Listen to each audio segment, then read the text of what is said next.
بسم الله الرحمن الرحيم الحمد لله رب العالمين والصلاة والسلام على النبي الأمين وعلى آله وصحبه أجمعين أما بعد السلام عليكم ورحمة الله وبركاته إن شاء الله فكاتي هون اندهون الله سبحانه وتعالى يسول جوشن وطرو خير النقر هلو أقرث هلاتشو شر النقر هلو أستنققواتشو جلاتشو سيدرس هلو من دمي موتو الله سبحانه وتعالى نقرواتشوال ከሞቱ በኋላም በስራቸው መሰረት ጀነት ወይም ጀሃነም እንደሚገቡ የሚታወቅ ነገር ነው።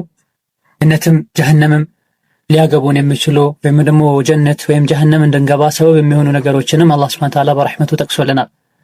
የሰው ልጅ በዚህ ምድር ላይ ሲኖር ብዙ ዓላማዎች አሉት። ብዙ የሚፈልጋቸው ነገሮች አሉ። አዱንያዊ የሆኑ ዓላማዎች አሉ፣ አኺራዊ የሆኑ ዓላማዎች አሉ። አዱንያዊም አኺራዊም ከሆኑ ዓላማዎች አንዱ ልጆችን መውለድ ነው። እነዚህ ልጆች አባት እንዳሳደጋቸው እናት እንዳሳደገቻቸው እንደቀረጿቸው የሚቀረጹ ናቸው። በጥሩ የቀረጽናቸው እንደሆነ ጥሩ ይሆናሉ፣ በመጥፎም ያሳደግናቸው እንደሆነ መጥፎ ይሆናሉ። ኢንሻአላህ ዛሬ ጥሩ ሷሊህ ልጆችን ለማግኘት መከተል ያለብንን መንገድ ለማየት እንሞክራለን። አሁን ያለንበት የሙስሊሙ ኡመት አህዋል ሁኔታ እጅግ በጣም አሳሳቢና ከባድ ሁኔታ ላይ ነው ያለው። ከዚህ ካለንበት ሁኔታ ወጥተን ካሁን ቀደም ለሙስሊም የነበረው ክብር ሃይባ ይኖረን ዘንድ የግድ ወደ ቁርአንና ሐዲስ መመለስ አለብን። በተግባርም በንግግርም በህግም ደረጃ ቁርአን የኛ መመሪያ ሊሆን ይገባል። በትንሹም በትልቁም ጉዳይ ወደ ቁርአን ልንመለስ ወደ ሱና ልንመለስ ይገባናል። ልጆቻችንን በዚህ መልኩ ልናሳድጋቸውና የአላህን የረሱልን ውዴታ ልባቸው ውስጥ ልናስገባ የግድ ይለናል። ከልጅነታቸው ጀምሮ ለዲን ለአላህ ብሎ ብዙ ነገር ማድረግ እንዳለባቸው ልናሳውቃቸው ይገባል። ይሄን ዲንም የበላይ ለማድረግ የበኩላቸውን ድርሻ እንዲወጡ እኛ እነሱን መኮትኮትና ይሄ ከባድ ኃላፊነቱ እነሱ ላይ እንዳለም ማሳወቅ የግድ ይለናል። የሚችሉትን ሁሉ ለዲን ማድረግ እንደሚጠበቅባቸው ከወዲሁ መንገር ይኖርብናል። ይሄን ያደረገን እንደሆነ የሰሐባዎች ትውልድ የነበረው አይነት ሃይባ አስፈሪነት ክብር አሁንም ይደገማል። ስለ ኻሊድ ብን ወሊድ፣ ስለ አቡበክር ሲዲቅ፣ ዑመር፣ አቡ ሁረይራ እንሰማው የነበረውን ነገር ኢንሻአላህ ማየት እንችላለን። የኔ ሙስሊሞች የበላይ ሆነው መኖር ይችላሉ ሁሉም ቦታ ላይ። ካሁን ቀደም የነበሩ አያቶቻቸው ሰሐቦች ማለት ነው የበላይ ሆነው ሀገርን በሰላም ዓለምን በሰላም አጥለቅልቀው እንደኖሩት ሁሉ ማለት ነው። ያ የሰሃባዎች ታሪክ አሁን ሲደገም ሙእሚኖች ሁሉ ይደሰታሉ። ሀገር ሳይሆን ቤት ሳይሆን ዓለም በሙሉ ሰላም ይሰፍናል። ኢስላም የሰላም ሃይማኖት ነውና ይህ ይሆን ዘንድ ልጆች መስተካከል አለባቸው። ልጆች ይስተካከሉ ዘንድ ሷሊህ ልጆችን በአዱንያም በአኺራ ወላጆቻቸውን የሚጠቅሙ ልጆችን እናገኝ ዘንድ ኢንሻአላህ አንዳንድ ምን ጠቁማችሁ ነገሮች ይኖራሉ። እነዚህን አላህ Subhanahu Wa Ta'ala መልካም ልጅን የሰጠው ሰው የማያልቅ ካዝናን ሰጥቶታል። ይህ መልካም ልጅ በአዱንያም በአኺራ አባት እናቱን ይጠቅማል። ለዚህም ነው ረሱሉ ሰለላሁ ዐለይሂ ወሰለም የሰው ልጅ ሲሞት ስራው ሁሉ ይቋረጥበታል ሶስት ነገሮች ሲቀሩ ይላሉ። ሰደቀቱን ጃሪያ አው ዒልሙን ينتفع به አው ወለዱን ሷሊሑን يدعو له። ቀጣይነት ያለው ሰደቃ እሱ ከሞተ በኋላ ሁሉ አገልግሎት የሚሰጥ ማለት ነው። ለምሳሌ የጉድጓድ ውሃን ቆፍሮ ህዝብ እንዲገለገልበት ማድረግ፣ መስጂድ መስራት፣ መስጂድ ላይ ምንጣፍ ማንጠፍ፣ የተለያዩ ሁሌ ሊኖሩ የሚችሉ ሰደቃዎችን የሰጠ ሰው ሲቀር እሱ ቢሞትም አጅሩ ይሄድለታል፣ ስራው አይቋረጥም። ጠቃሚ ዕውቀትን እስላማዊ ዕውቀትን አስተምሮ የሄደ ሰውም አጅሩ አይቋረጥበትም። መልካም ሷሊህ ልጆችን ወልዶ የሄደ ሰውም ቢሞትም እነሱ ባደረጉት ኢባዳ ይጠቀማል ይላሉ ረሱሉ ሰለላሁ ዐለይሂ ወሰለም። እንደውም ጥሩ ልጆችን ከሆነ ወልደው የሆኑት አባቶች እነሱም በዲን መሰረት ጥሩ ሆነው ህይወታቸውን አሳልፈው ከሆነ ከጥሩ ልጆቻቸው ጋር በጀነት እንደሚገናኙ አላህ እንደሚሰበስባቸው የአዱንያው ደስታቸው አኺራም እንደሚቀጥል ሲነግረን ልጆቹ ግን ጥሩ ከሆኑ ነው። والذين آمنوا واتبعتهم ذريتهم بإيمان ألحقنا بهم ذريتهم። እነዚያ ያመኑ ሰዎች ትክክለኛውን ኢማን ማለት ነው። እንዲሁም የነሱ ልጆችም ዘሮቻቸውም በኢማን የተከተሏቸው ከሆኑ እንደነሱ ኢማናቸውን ጠንክረው የተከተሉ ይሆን እንደሆን አልሐቅና بهم ذريتهم ዝርዮቻቸው ልጆቻቸውን ጀነት ላይ ከነሱ ጋር እናገናኛቸዋለን፣ ወደ እነሱ እናስጠጋቸዋለን ይላል። ስለዚህ ሙስሊሙ በአጠቃላይ እነዚህ ልጆች ሳሊህ ይሆኑ ዘንድ ደግ ይሆኑ ዘንድ በዱንያም በአኺራ ጠቃሚ ይሆኑ ዘንድ አላህ ዘንድም በእነሱ ምክንያት ከመጠየቅ ያድኑ ዘንድ መከተል ያለብን መንገዶች አሉ።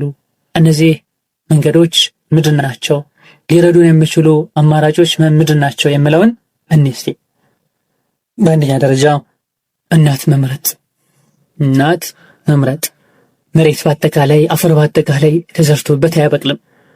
ቦታ ተመርጦ ታርሶ ለምቶ ነው የሚዘራበትና እንደዚህም ተደርጎ ሁሉ አፈሩ ይለያያል። ለም አፈር ላይ ጥሩ አፈር ላይ ተዘራ የሚያፈራውና ጥሩ ያልሆነ ቦታ ላይ ተዘራ የሚያፈራው እኩል አይደለም። እናቶችም ልክ እንደዚሁ። ስለዚህ በህይወቱም በአኺራ ህይወቱም ጥሩ ልጆችን ማግኘት የሚፈልግ የዓይን ማረፊያ ልጆችን ማግኘት የሚፈልግ አላህ ዘንድ የሚያኮሩት ጀነት ሊያስገቡት የሚችሉ አባት እናትን የሚያከብሩ ልጆችን ማግኘት ፈለገ ሰው በተለይ እናት መምረጥ ላይ መጠንቀቅ አለበት። ሲመረጥ አብዛኛው ሰው እንደሚያደርገው ዘርን፣ መልክን፣ ዝናን፣ ክብርን አይደለም እዚህ ጋር የምንለው እኛ። አሁን እነዚህ ቢገቡ ምንም ማለት አይደለም። ከዲን በኋላ ትልቁ ጭንቃችን ዲን ላይ ነው። የአላህን ሐቅ የምታቅ መሆን አለባት። የባለቤቷን ሐቅ የምታቅ መሆን አለባት። የልጆቿን ሐቅ የምታቅ መሆን አለባት። የህይወትን መልእክት የተረዳች መሆን አለባት። ህይወት የምታስተላልፈው መልእክት አለ። ህይወት ዓላማ ግብ አላት። ይሄን የምታቅ መሆን አለበት። በዚህ ዓለም ላይ በዚህ ምድር ላይ ስትኖር ያለባትን ኃላፊነት፣ ቤተሰብ መሪ ሆና ስትኖር ያለባትን ኃላፊነት፣ ሙስሊም ልጆችን ቀርጻ አሳዳጊ ስትሆን ደግሞ ያለባትን ተነባባሪ ኃላፊነት የምታቅ መሆን አለባት። ለዲኗ ምትቀና መሆን አለባት። የረሱሉ ሰለላሁ ዐለይሂ ወሰለም ሱና የሚያሳስባት መሆን አለባት። ምክንያቱም እናት ማለት አገላለጹ ትክክል ከሆነ የልጆች ፋብሪካ ናት። ፋብሪካው ጥራት ያለውና ጥሩ ከሆነ የሚያመርታቸው ነገሮች ሁሉ ጥሩ ይሆናሉ። ተቃራኒ ከሆነ እንደዛው የሚመረተውም ተቃራኒ ነው የሚሆነው። የልጆቻችንም ትምህርት ቤት ናት እናት። ከዛውም ነው ተመርቀው የሚወጡት። አድገውም ትልቅ ሆነውም ትምህርት ቤት ቢገቡ ራሱ ከጀርባ የእናታቸው አስተዋጽኦ ብዙ ተጽዕኖ ያሳደራል። ጥሩም ከሆነች ጥሩ፣ መጥፎም ከሆነች መጥፎ ማለት ነው። ለዚህ ነው አረቡ ገጣሚ ምን ይላል? አልኡሙ መድረሰቱን ኢዛ አደተሃ አዕደተ ሸዕበን ጠይበ ልዓራቂ። እናት መድረሳ ናት። እሷን ቆንጆ አድርገህ ያዘጋጀሃት ከሆነ ጥሩ እናት መርጠህ ከሆነ ጥሩ ሀገር ጥሩ ህዝብ መርጠሃል። ንጹህ የሆነ ዓላማ ያለው ግብ ያለው ህዝብ መርጠሃል ማለት ነው። ሁሉም በየቤቱ ለልጆቹ እናት ሲመርጥ ወይም በሌላ አገላለጽ ምስት ሲመርጥ ጠንካራ የሆነች ምስት የመረጥ እንደሆነ በዲኗ በኩል ሁሉም በየቤቱ እንደዚህ ከመረጠ አካባቢው፣ ሀገሩ፣ መንደሩ ምን ይሆናል ማለት ነው? ጠንካራ ብርቱ ይሆናል ማለት ነው። እንዲሁ የእሷ ደህና መሆን ብቻ ልጆችን ደህና ያረጋቸዋል፣ ጥሩ ያረጋቸዋል ማለት አይደለም። ይህ ጥሩነቷ እሷ የበኩሏን ሁሉ እንድታደርግ ይገፋፋታል ማለት ነው። ኃላፊነት እንዳለባት እንድታቅ ያደርጋታል ማለት ነው። ብዙ ጊዜ ጠንካራ ሰው ጥሩ ሰው ካለ ከጀርባው ጠንካራ እናት ጥሩ እናት አለች ብለህ ወቅ አትጠራጠር። ማንኛውም በተለያየ መልኩ የሚታወቁ ሰዎች እናቱ እንደሱ ትልቅ ናት። የተለያዩ አኽላቆችን እስላማዊ አኽላቆችን የተላበሰች ሰው ናት። አላህን ታውቃለች። ወንዶችን በምን መልኩ ቀርጻ አሳድጋ መልቀቅ እንዳለባትና መቀመጥ ያለባቸው ቦታዎች ላይ ማስቀመጥ እንዳለባት ታውቃለች። የዲን እስላም መሰረትም የዲን እስላም አንቀሳቃሽም ወንዶች እንደሆኑ የምታውቅናት ናት ማለት ነው። አብዛኞቹ ታሪክ ላይ የምናውቃቸው ሰዎች ሁላቸውን አንስተን መጥቀስ ባንችልም ታሪካቸውን ስናጠና ታሪካቸውን ስናይ ከጀርባቸው ጠንካራ እናት አለች ወይም ጠንካራ አባት አለ። አብዛኛውን ጊዜ እናት ጠንካራ ከሆነች እነሱ ጠንካራ ይሆናሉ። ዑመር ኢብኑ አብዱል ዐዚዝ የሚባል አምስተኛ ኸሊፋ አለ። የዚህን ሰው ታሪክ በምታዩበት ሰዓት ሐቂቃ በሰሃባዎች ዘመን ቢኖር ብዙ ዐጂብን ብዙ ታሪክን ይሰራ ነበር። እንደዛም ባለበትም ሆኖ የሰራቸው ስራዎች ዐጂብ የሚያሰኙ ናቸው። ይህ ሰው ኡሙ ዓስም ቢንቱ ዓስም ኢብኑ ዑመር ኢብኑ አልኸጣብ የምትባል ጀግና የምትባል ሴት እናት ነበረችው። ከንጉሶች ሁሉ ታላላቅ ንጉሶች በተጠቀሱ ቁጥር የሚጠቀሱ፣ ፍትሃዊ ንጉሶች በተጠቀሱ ቁጥር የሚጠቀሱ፣ አላህን የሚፈሩ ንጉሶች በተጠቀሱ ቁጥር የሚጠቀሱ፣ በጊዜው የነበሩ ሁሉ ትልቅ የምትባል አላህን ፈሪ የምትባል ጀግና የምትባል ሴት እናት ነበረችው። ዑመር ረዲየላሁ ዐንሁ ዑመር ኢብኑ አልኸጣብ ማለት ነው ለልጃቸው ዓሲም ለምስትነት የመረጧት ሴት ማለት ነው። በጊዜው እሷ ከማንም በዘር በልጣ አይደለም፣ በብርም በልጣ አይደለም ዑመር ለልጃቸው የመረጧት። ከምላሷ በመነጨች አንዲት ቃል ምክንያት ነው ዑመር ለልጃቸው አጭተዋት ጠይቀው ድረው ዑመር ኢብኑ አብዱል ዐዚዝ እንዲገኝ ሰበብ የሆነው ማለት ነው። ይሄ ዑመር ኢብኑ አብዱል ዐዚዝ ረዲየላሁ ዐንሁ ከዚህች ኡም ዓሲም ተወልዶ አያቱ ዑመር ኢብኑ አልኸጣብ ረዲየላሁ ዐንሁ ያደርጉ የነበረው አይነትን ጀብድና ታሪክ ሰርቶ ሄዷል። ማናት እቺ የዑመር ኢብኑ አብዱል ዐዚዝ እናት? ኡም ዓሲም ያልናት። እነሆ ዑመር ረዲየላሁ ዐንሁ ከዕለታት አንድ ቀን አንዲት አሮጊትና ልጇ ሲያወሩ ይሰማሉ። እናት ተነሺ ወተቱን ወይም ደግሞ ወተቱ ላይ ውሃ ጨምሪ ስትላት ልጅ አንጨምርም፣ የሙእሚናን አሚር ዑመር ረዲየላሁ ዐንሁ ወተት ላይ ውሃ አትቀላቅሉ አታታሉ ብለዋልና አንጨምርም በምትላት ሰዓት በጊዜው ዘንግታ እናት የታለና ነው ደግሞ ዑመር የት ያየናል ተነሺ ጨምሪ በምትላት ሰዓት ዑመር ባያየን አላህ ያየናል የሚል ምላሽ ስትሰጥ ዑመር ሰምተው ረዲየላሁ ዐንሁ አርዳ ቤቱን ጠይቀው አጣርተው ልጆቻቸውን አማክረው ማን ነው በዚህ ጊዜ ትዳር የሚፈልገው ብለው ዓሲምን መርጠው ከልጆች መሃል ይህችን ሴት ዳሩት። የተከሰተው ማን ሆነ የተፈጠረው? ዑመር ኢብኑ አብዱል ዐዚዝ ረዲየላሁ ዐንሁ ወአርዳ። እተን ሌሎችም ሰሐቦችን ታቢዒዎችን ብዙ መጥቀስ እንችላለን። ግን ለምሳሌ አርአያ ይሆነን ዘንድ የነዚህ ሰዎችንም ፈለግ ልጆቻችን ይከተሉ ዘንድ እኛም ደግሞ እነዚህ ልጆችን የኮተኮቱት እናቶች በምን መልኩ ልጆቻቸውን እንደኮተኮቱ በማወቅ እንነሳሳ ዘንድ የተወሰኑትን እንዲህ ይጠቅመናልና። ሱፊያን አልተውሪ ሲባል ብዙ ጊዜ እንሰማለን። ትልቅ ዓለም ጀሊል ሙሐዲስ፣ የዓረቦች ፈቂህ፣ የዓረቦች ሙሐዲስ ብለው ሁሉ ይጠሩታል። ካሉ መዝሀቦች መካከል ብዙ ሰዎች የሚከተሉትና እውቅና ካላቸው መዝሀቦች መካከልም ከስድስቱ ማለት ነው አንዱ ነው። በሐዲስም አሚሩል ሙእሚኒን ተብሎ የሚጠራ ጀግና ነው። የሙስሊሞች አለቃም ይሉታል አንዳንዶቹ።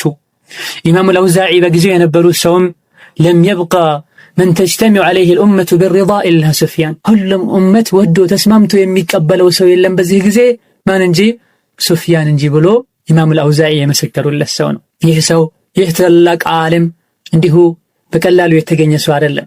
የእናቱ ፍሬ ነው። እናቱን ስም ባናቅም ባይጠቀስም ሲራ ላይ ብዙ ጥሩ ስነ ምግባሮች እንደነበሯት እጅግ በጣም ሷሊህ ሰው ደግ ሰውና ጀግና ሰው እንደነበረች ታሪክ ዘግቧል። ኢማም አሕመድ ረሒመሁላሁ ተዓላ የሱፊያን እናት ለልጇ አለችው፣ ልጄ ሆይ እውቀትን ፈልግ ተማር፣ እኔ በእጄ ሰርቼ እንከባከብሃለሁ፣ የሚያስፈልገውን ሁሉ ወጪ አደርግልሃለሁ ብላ ልጇን የሚያስፈልገውን ወጪ ራሷ በእጇ ሰርታ እየሸፈነች ታስተምር ነበር። ዛሬ ላ ሐውለ ወላ ቁወተ ኢላ ቢላህ ልጆች እንማር ያሉ እንዳይማሩ የሚያደርጉ እናቶች ስንትና ስንት ናቸው። እየሰራች ለልጇ የሚያስፈልገውን ነገር ሁሉ ታቀርባለች። ነገ ዶክተር ሆኖ ነገ የረብራሪ ሆኖ ነገ የሀገር መሪ ሆኖ ያስከብረኛልም በብርም ያጥለቀልቀኛል ብላ አይደለም። ናም እውነተኛው ንጉሥ አላህ ዘንድ አንገቴን ቀና እንዳደርግ እንድኮራ ያደርገኛል። ልጄ በሰራው አላህ ዘንድ ምናልባት ተጠቅሜ ሙእሚን እስኮንኩኝ ድረስ ጀነት እገባለሁ ብላ እንጂ ለዕልም ፍሪ ሆኖ ምንም ነገር ሳያጨናንቀው እንዲማር ፍጥር ነበረ። በልሄ ብቻም አይደለም አልፎ አልፎም ቀልቡን የሚያለሰልሱ የሚያረጥቡ ነገሮችን መርጣ ትመክረው ነበር፣ ታነሳሳው ነበር ለእውቀት። ከዕለታት አንድ ቀን ምን አለችው? ኢማም አሕመድ እንደሚሉት አሁንም ልጄ ሆይ ኢዛ ከተብተ 10 አሕሩፍ ፈንظር هل ترى في نفسك زيادة في خشيتك وحلمك ووقارك። ልጄ ሆይ ሐዲስ ከጻፍክ አንድ 10 ፊደሎችም ከየሆነ ነገር ከተማርክ እውቀት ከጨመርክ እስኪ ወደ ራስህ መለስ ብለህ ራስህን አጥና። ለአላህ ያለህ ፍራቻ ጨምሯል ወይ? ለአላህ ያለህ ክብር ጨምሯል ወይ? ስነ ምግባርህ ተስተካክሏል ጨምሯል ወይ? ይሄን ያላየህ እንደሆነ ማወቅህ እንደሚጎዳህ እንጂ እንደማይጠቅምህ እወቅ። ይሄን ለውጥ ያላየህ እንደሆነ ማወቅህ እንደሚጎዳህ እንጂ እንደማይጠቅምህ እወቅ ትለው ነበር። ይሄን ሁሉ ያደረገች እናት ሱፊያንን የመሰለ ዓለም ያወቀው ጀግና ብታፈራ ቢገኝላት አይደንቅ። ኢማም ሱፊያን አልተውሪ ኢማም ተብሎ ቢጠራላት ልጇ አይደንቅም። በሷ ጉያ ስር ነውና ያደገው። አዛኝ በሆነች እናት እየመከረችው ጡት ብቻ ሳይሆን ኢማንን ዕልምን እያጠባችው የእናትነት ፍቅር ብቻ ሳይሆን ወደ አላህ እንዲቀርብ የአላህንም ፍቅር የረሱልንም ፍቅር ያስተማረችው ሴት ነበረች ከጎኑ። እዛው አካባቢ ያሉት ኢማም አልአውዛዒንም በምናይበት ሰዓት አቡ ኢስሐቅ አልፊዛሪ የሚባሉ ሰው ምናሉ ማ ረአይቱ ሚስለ ረጁለይኒ አልአውዛዒ ሁለት አይነት ሰዎችን እኔ አይቻለሁ። በእውቀት በኢማን በሐያ በአደብ በሰነ ምግባር በሙእሚንነት እነሱን የሚመስል አይቻል አቅም ብሎ አንደኛው አውዛዒን ሲጠቅስ፣ ሌላኛው ደግሞ ይሄንኑ ኢማሙ ሱፊያን አልተውሪን ጠቅሳሉ። ሁሉ ሰዎች የሚያውቁት የሚወዱት የሚጠጉት ጸባዩ የሚስብ ሰው ነበር ኢማም አልአውዛዒ ይላሉ። ይሄ አቡ ኢስሐቅ አልፊዛሪ ሲናገሩ ለዚህ ኡመት መሪ ለመሆን ኡመቱን ለማስተካከል እስኪ ሰው መረጡ ቢባል እኔ ኢማም አልአውዛዒን መርጥ ነበር ይላል። ሰዎችን የሚቀርብ ሰው ነበር። ከሰዎች ጋር የሚግባባ ሰው ነበር። የሰዎችን ችግር ዝቅ ብሎ የሚያይ ሰው ነበር።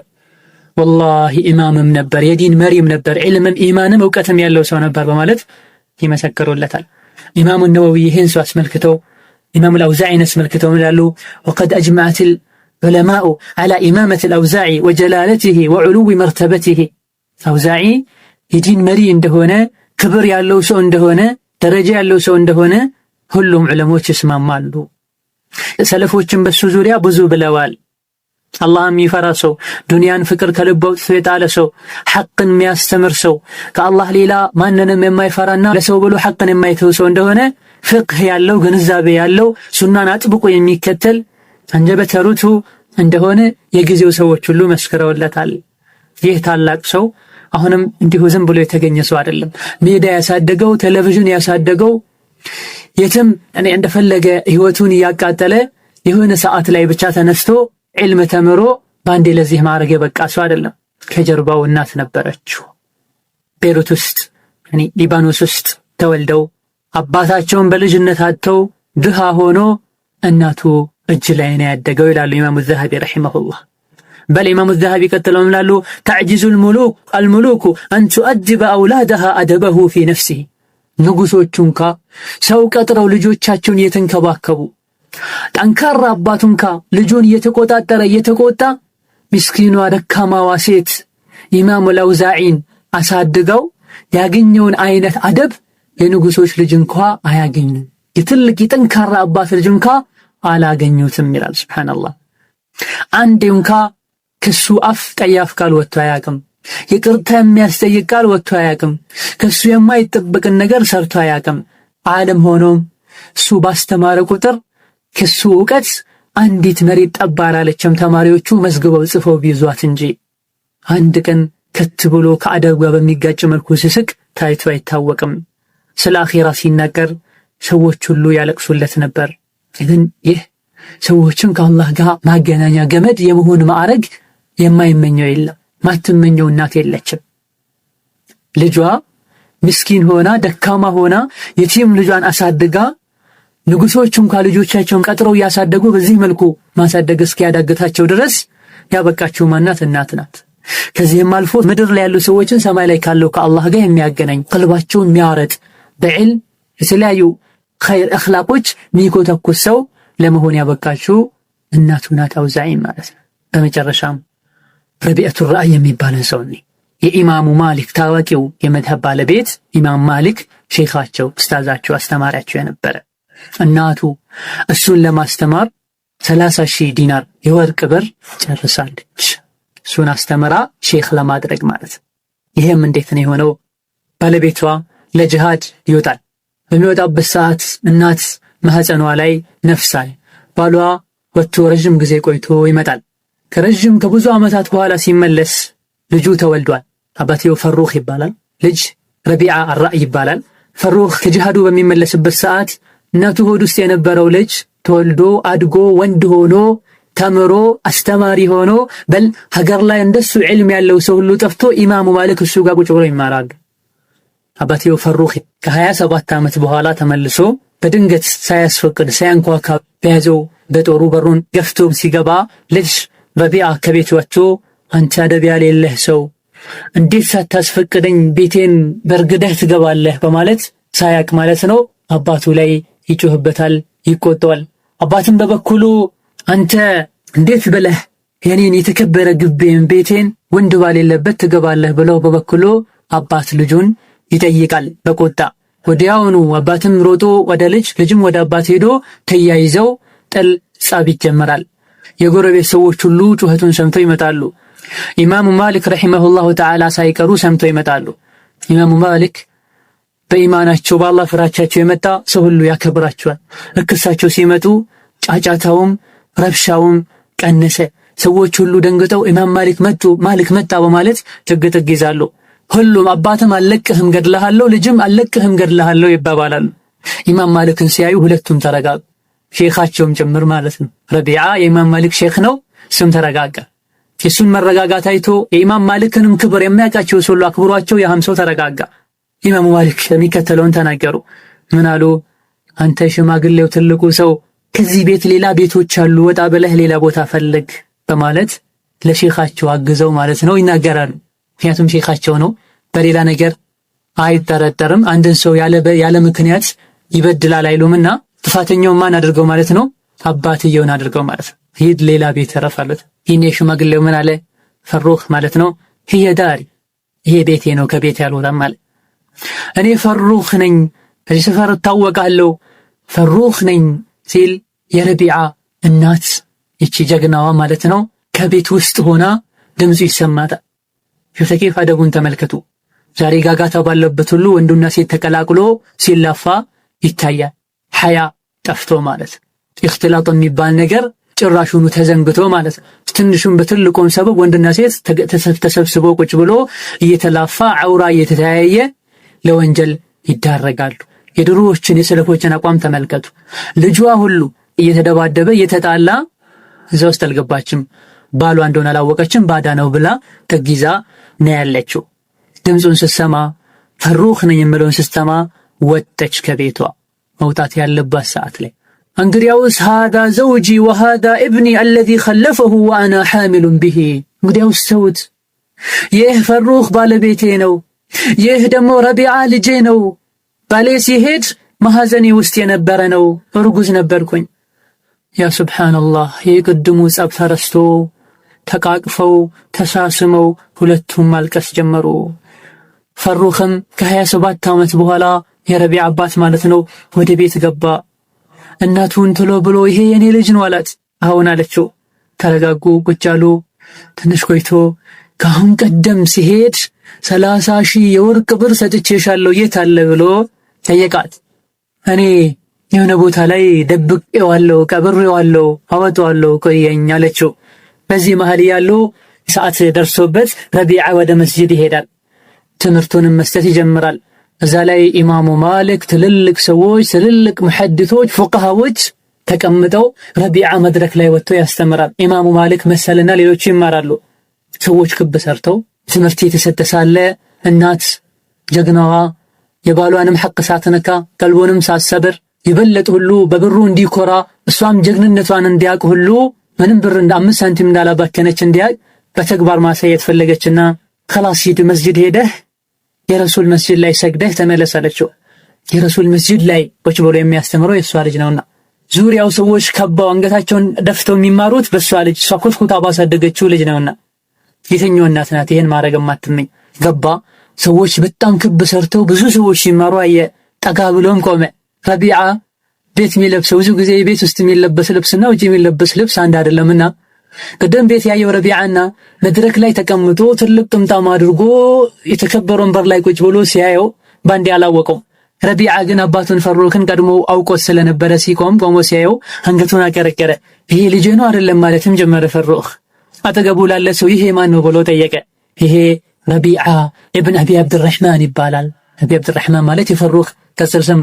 ይሄኔ አላህ ልጄን አክብሮታል፣ ትልቅ ማዕረግ ሰጥቶታል ብሎም ተናገረ። ወደ ቤቱም ተመለሰ። ምን አላት ለምስቱ ለረቢዓ እናት፣ ዛሬ ልጅሽን የትኞቹ ዑለሞች ታይተውበት በማይታወቁ ማዕረግና ክብር ላይ አየሁት፣ ስንትና ስንት ሰዎች ከበውት በማለት ነገራት። ይሄኔ ስራዋን ሰራች። እስቲ ምረጥ፣ የትኛው ይሻልሃል? ያኔ ካስቀመጥከው ከ30,000ና አሁን ልጅህ ካለበት ሁኔታ የቱ ይሻላል በምትለው ሰዓት فقال لا بل والله هذا أفضل أحب والله بالله من አለው ልጄን ያየሁበት ሁኔታ የልጄ ማዕረግ ከ30,000 ይሻለኛል። ይሄን ምን አለችው? ያስቀመጥከውን ገንዘብ በሙሉ ልጅህን ላስተምርበት፣ ልጅህን አሁን ላይ ይሄው ማዕረግ ላበቀበት ወጪ አድርጌዋል። እሷም ደግሰው እሱም ደግሰው ምን እንዳላት ለበቀል قال فوالله ما ضيعتيه ወላሂ አልዓዚም ገንዘቡን ያለ አግባብ አላባክንሽውም፣ ያለ አግባብ ወጪ አላደረግሽውም፣ መቀመጥ ያለበት ቦታ ላይ ነው ያስቀመጥሽው። እንዴት ያስቀናሉ! እናትም ጭንቋ ልጆቿን በእስላም ተርቢያ መቅረጽ ነው፣ አባትም ጭንቁ በእስላም ተርቢያ መቅረጽ። 30 ሺህ ወጥቶ ለምን ወጣ? ያየው ነገር ልቡን ስላረካው። ይሄ ለምሳሌ በጥቂቱ ያነሳናቸው ነገሮች ናቸው። ቅሳ ነው። ብዙ ሰዎች ቅሳ ይወዳሉ፣ ቅሳ መብዛት ባይኖርበትም። ይሄ ግን መግቢያ ላይ ያነሳንበት ምክንያት ለልጆችም መነቃቂያ ይሆን ዘንድ ለእናቶችም እነዚህ እናቶችን አርአያ አድርገው የአቅማቸውን ጥረት አድርገው ልጆቻቸውን በእስላም በሱና በእስላማዊ ስርዓት አኽላቅ ይቀርጿቸው ዘንድ ያነሳነው ነገር ነው። ስለዚህ አንደኛው እናት መመረጥ አለባት ነው። እነዚህ እናቶች ደግ ባይሆኑ ጥሩ ባይሆኑ ስንትና ስንት ነገሮች ያየን ነው በዚህ ጊዜ። አባት ልጆቹን ለእናት ጥሎ ሄዶ እናትን በትና ስንት መጥፎ ባህሪ ተምረው የተለያዩ ቆሻሻ ነገሮችን ለምደው አባት ይመጣል። እነዚያ ልጆችን ባልወለድ ኩሉ ብሎ ይመኛል። መንገድ አሳድጓቸው፣ ፊልም ቤት ያሳድጓቸው፣ ሐራም ነገር ላይ ሁሉ ወድቀው። ምንድነው ችግሩ? እናት ስላልተመረጠች ነው። እናት መመረጥ አለባት አባት ጠንካራ ከሆነ። ሁለተኛው ልጆች ጥሩ ይሆኑ ዘንድ እናት ከተመረጠች በኋላ ዱዓ መደረግ አለበት። ሁሌም ሌት ተቀን አላህ ሷሊህ ልጆችን ጥሩ ልጆችን እንዲሰጠን ዱዓ ማድረግ አለብን። በአዱንያም በአኺራ የሚጠቅሙ ባሮቼ ከጠየቁኝ ቅርብ ነኝ፣ የጠየቁኝን ነገር ሰጣለሁ ብሏልና አላህ ሱብሓነሁ ወተዓላ እንጠይቀው። የደጋግ የአላህ ባሮችን የዒባዱ ረሕማንንም ባህሪ በምናይበት ሰዓት ወለዚነ የቁሉነ ረበና ሀብ ለና ምን አዝዋጅና ወዙርያትና ቁረተ አዕዩን፣ የአላህ ባሮች የጀነት ሰዎች ብዙ መገለጫ አላቸው ብሎ አላህ ሌሊት የሚሰግዱ፣ ገንዘብ የሚሰጡ፣ ዝሙት የማይሰሩ፣ ሪባ የማይበሉ፣ ሰውን የማይገድሉ የተለያየ ነገር ከጠቀሰ በኋላ ከነዚህ ሰዎች መገለጫ አንዱ ያ ረቢ ሆይ ሀብለና ስጠን ምን አዝዋጅና ወዙርያትና ቁረተ አዕዩን፣ ከምስቶቻችን ከዝርዮቻችን የአይን ማረፊያ የሚሆኑ የሚያረኩ አላህ ዘንድ የሚያኮሩ ጥሩ ሷሊህ ልጆችን ስጠኝ ብለው ዱዓ የሚያረጉ ናቸው ይላል። ኢዘን በዱዓ ጥሩ ልጅን ማግኘት ይቻላል። ጥሩ ያልነበሩትንም ጥሩ ማድረግ ይቻላል። እዚህ ጋር ከመግቢያው እናንሳና ጥሩ ስንል በዱንያ ውብ የሆኑ ተምረው ደረጃ ላይ የደረሱ ቤተሰቦቻቸውን ለሆነ ነገር ያበቁ ማለታችን አይደለም። ዋናውን ነው እኛ እዚህ ጋር የምንፈልገው የአኺራ ሷሊህ ማለት ነው፣ የዲን ጥሩ ማለት ነው። እዚህ ጋርም ልብ መባል ያለበት ነገር ዲናቸው ጥሩ ከሆነ አዱንያቸውም ጥሩ ይሆናል። ብዙ ጊዜ አቋም ይኖራቸዋል። ህይወትን በትክክል በፕሮግራም መምራት ይችላሉ። እዛም እዚህ ያሉ ጊዜያቸውን አያቃጥሉም። ስለዚህ ጥሩ ልጆች በምንልበት ሰዓት አብዛኛው ሰው ከአዱንያ ጋር ስለሆነ ጭንቁም ሐሳቡም ጥሩ ማለት ትምህርት ጨርሰው ዩኒቨርሲቲ ጨርሰው መስሪያ ቤት ተቀጥረው የተለያየ ነገር ሰርተው የሚያኮሩኝ አዱንያ ላይ በጥሩ የሚያኖሩኝ ማለት አይደለም። ያፈለግነው ዲኑ ከተስተካከለ ይሄ በሁለተኛ ደረጃ የምንለው ነገር ነው። የአባት እናታቸውን ሐቅ የሚጠብቁት የአባት እናቶቻቸውን ሐቅ የሚወጡትና አላማቸው የሚያሳኩት ምኞታቸው የሚያሳኩላቸው ዲን ሲኖራቸው። ዲን ሲኖር አሁን እናንተ የምትመኙት ሁሉ ይመጣል ማለት ነው። ሐቃቸውን ይጠብቃሉ፣ ምትሉትን እሺ ይላሉ። ዲን ሳይኖር ጥሩ ልጆች ለማሳደግ ብሎ መንበላጠጥ ማጨማለቅ፣ ሰላት ሳያስተምሩ አኽላቅ ሳያስተምሩ ማኖር ማለት ከ13 እስከ 14 ዓመት በኋላ ወደ ታች አባት እናቶቻቸውን መኮርከም ሁሉ እንደሚጀምሩ አትጠራጠሩ። ያዘዛቸውን አይታዘዙ። ስለዚህ ሷሊህ ልጆች አላህ እንዲሰጥ የሰጠ ልጆችንም ሷሊህ ጥሩ ደግ ልጅ እንዲያረጋቸው የአይን ማረፊያ እንዲሆኑ የተመኟቸው አይነት ልጆች እንዲሆኑ ዱዓ ማድረግ ይኖርብናል። ከሰገድን በኋላ ስናፈጥር ሐጅ ላይ ዘካ በኋላ በተለያዩ አጋጣሚዎች ዱዓ ማድረግ ይኖርብናል። ከሰለፎች መሃል አንደኛው እኔ ስጁዴን አስረዝማለሁ ለዚህ ልጅ ዱዓ ያረኩኝ። ሰላቱ ሁሉ ኖርማል ሰላት ሰግዶ አይደለም ዱዓ ነው ያረኩ። እየሰገደ ስጁዱን ያስረዝማል። እዛ ስጁድ ውስጥ ምን ያደርጋል? ለልጁ ዱዓ ያደርጋል። ስለዚህ የልጅ ጉዳይ ከባድ ነው። አባት እናትን አላህ ዘንድ አስቆሞ የራሳቸው ወንጀል ሳያንሳቸው ሊያስጠይቅ የሚችል ጉዳይ ነው። እንዲሁ ወልዶ አልብሶ አጠጥቶ ማኖር ብቻ አይደለም። ለምን አላበላህም ለምን አላጠጣህም ብሎ አላህ Subhanahu Wa Ta'ala ሊጠይቀን እንደሚችል ሁሉ ለምን አላስተማርክም ይላል። አንፉሰኩም ወአህሊኩም ናራ፣ ልጆቻችሁን ከብርድ ጠብቋቸው ከራብ ጠብቋቸው አይደለም አላህ የሚለው። ይሄ ተፈጥሯችን ሁሉ ርህራሄያችን አሳዝኑን እንደምናደርገው አላህ ያውቃል። ጠብቋቸው ያለው ከምንድነው? ከእሳት ነው ጠብቋቸው ያለው አላህ Subhanahu Wa Ta'ala። ከጀሃነም እሳት ጠብቋቸው በምን?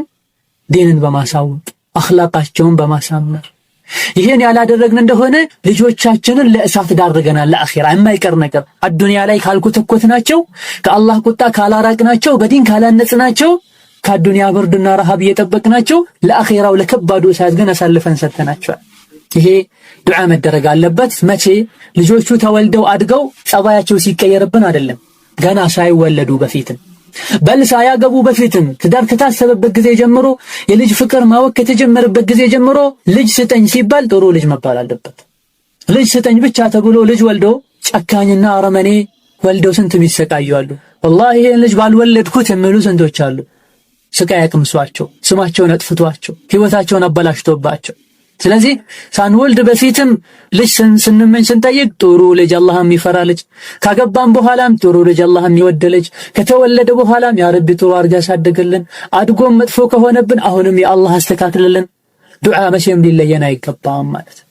ለዚህ ነው ረሱሉ ሰለላሁ ዐለይሂ ወሰለም 3 ዱዓዎች አይመለሱም። ከዚህ አንዱ ወላጆች ለልጆቻቸው የሚያደርጉት ዱዓ፣ እንዲሁም ወላጆች ልጆቻቸው ላይ የሚያደርጉት የሚረግሟቸው ነገር አይመለስም ይላል።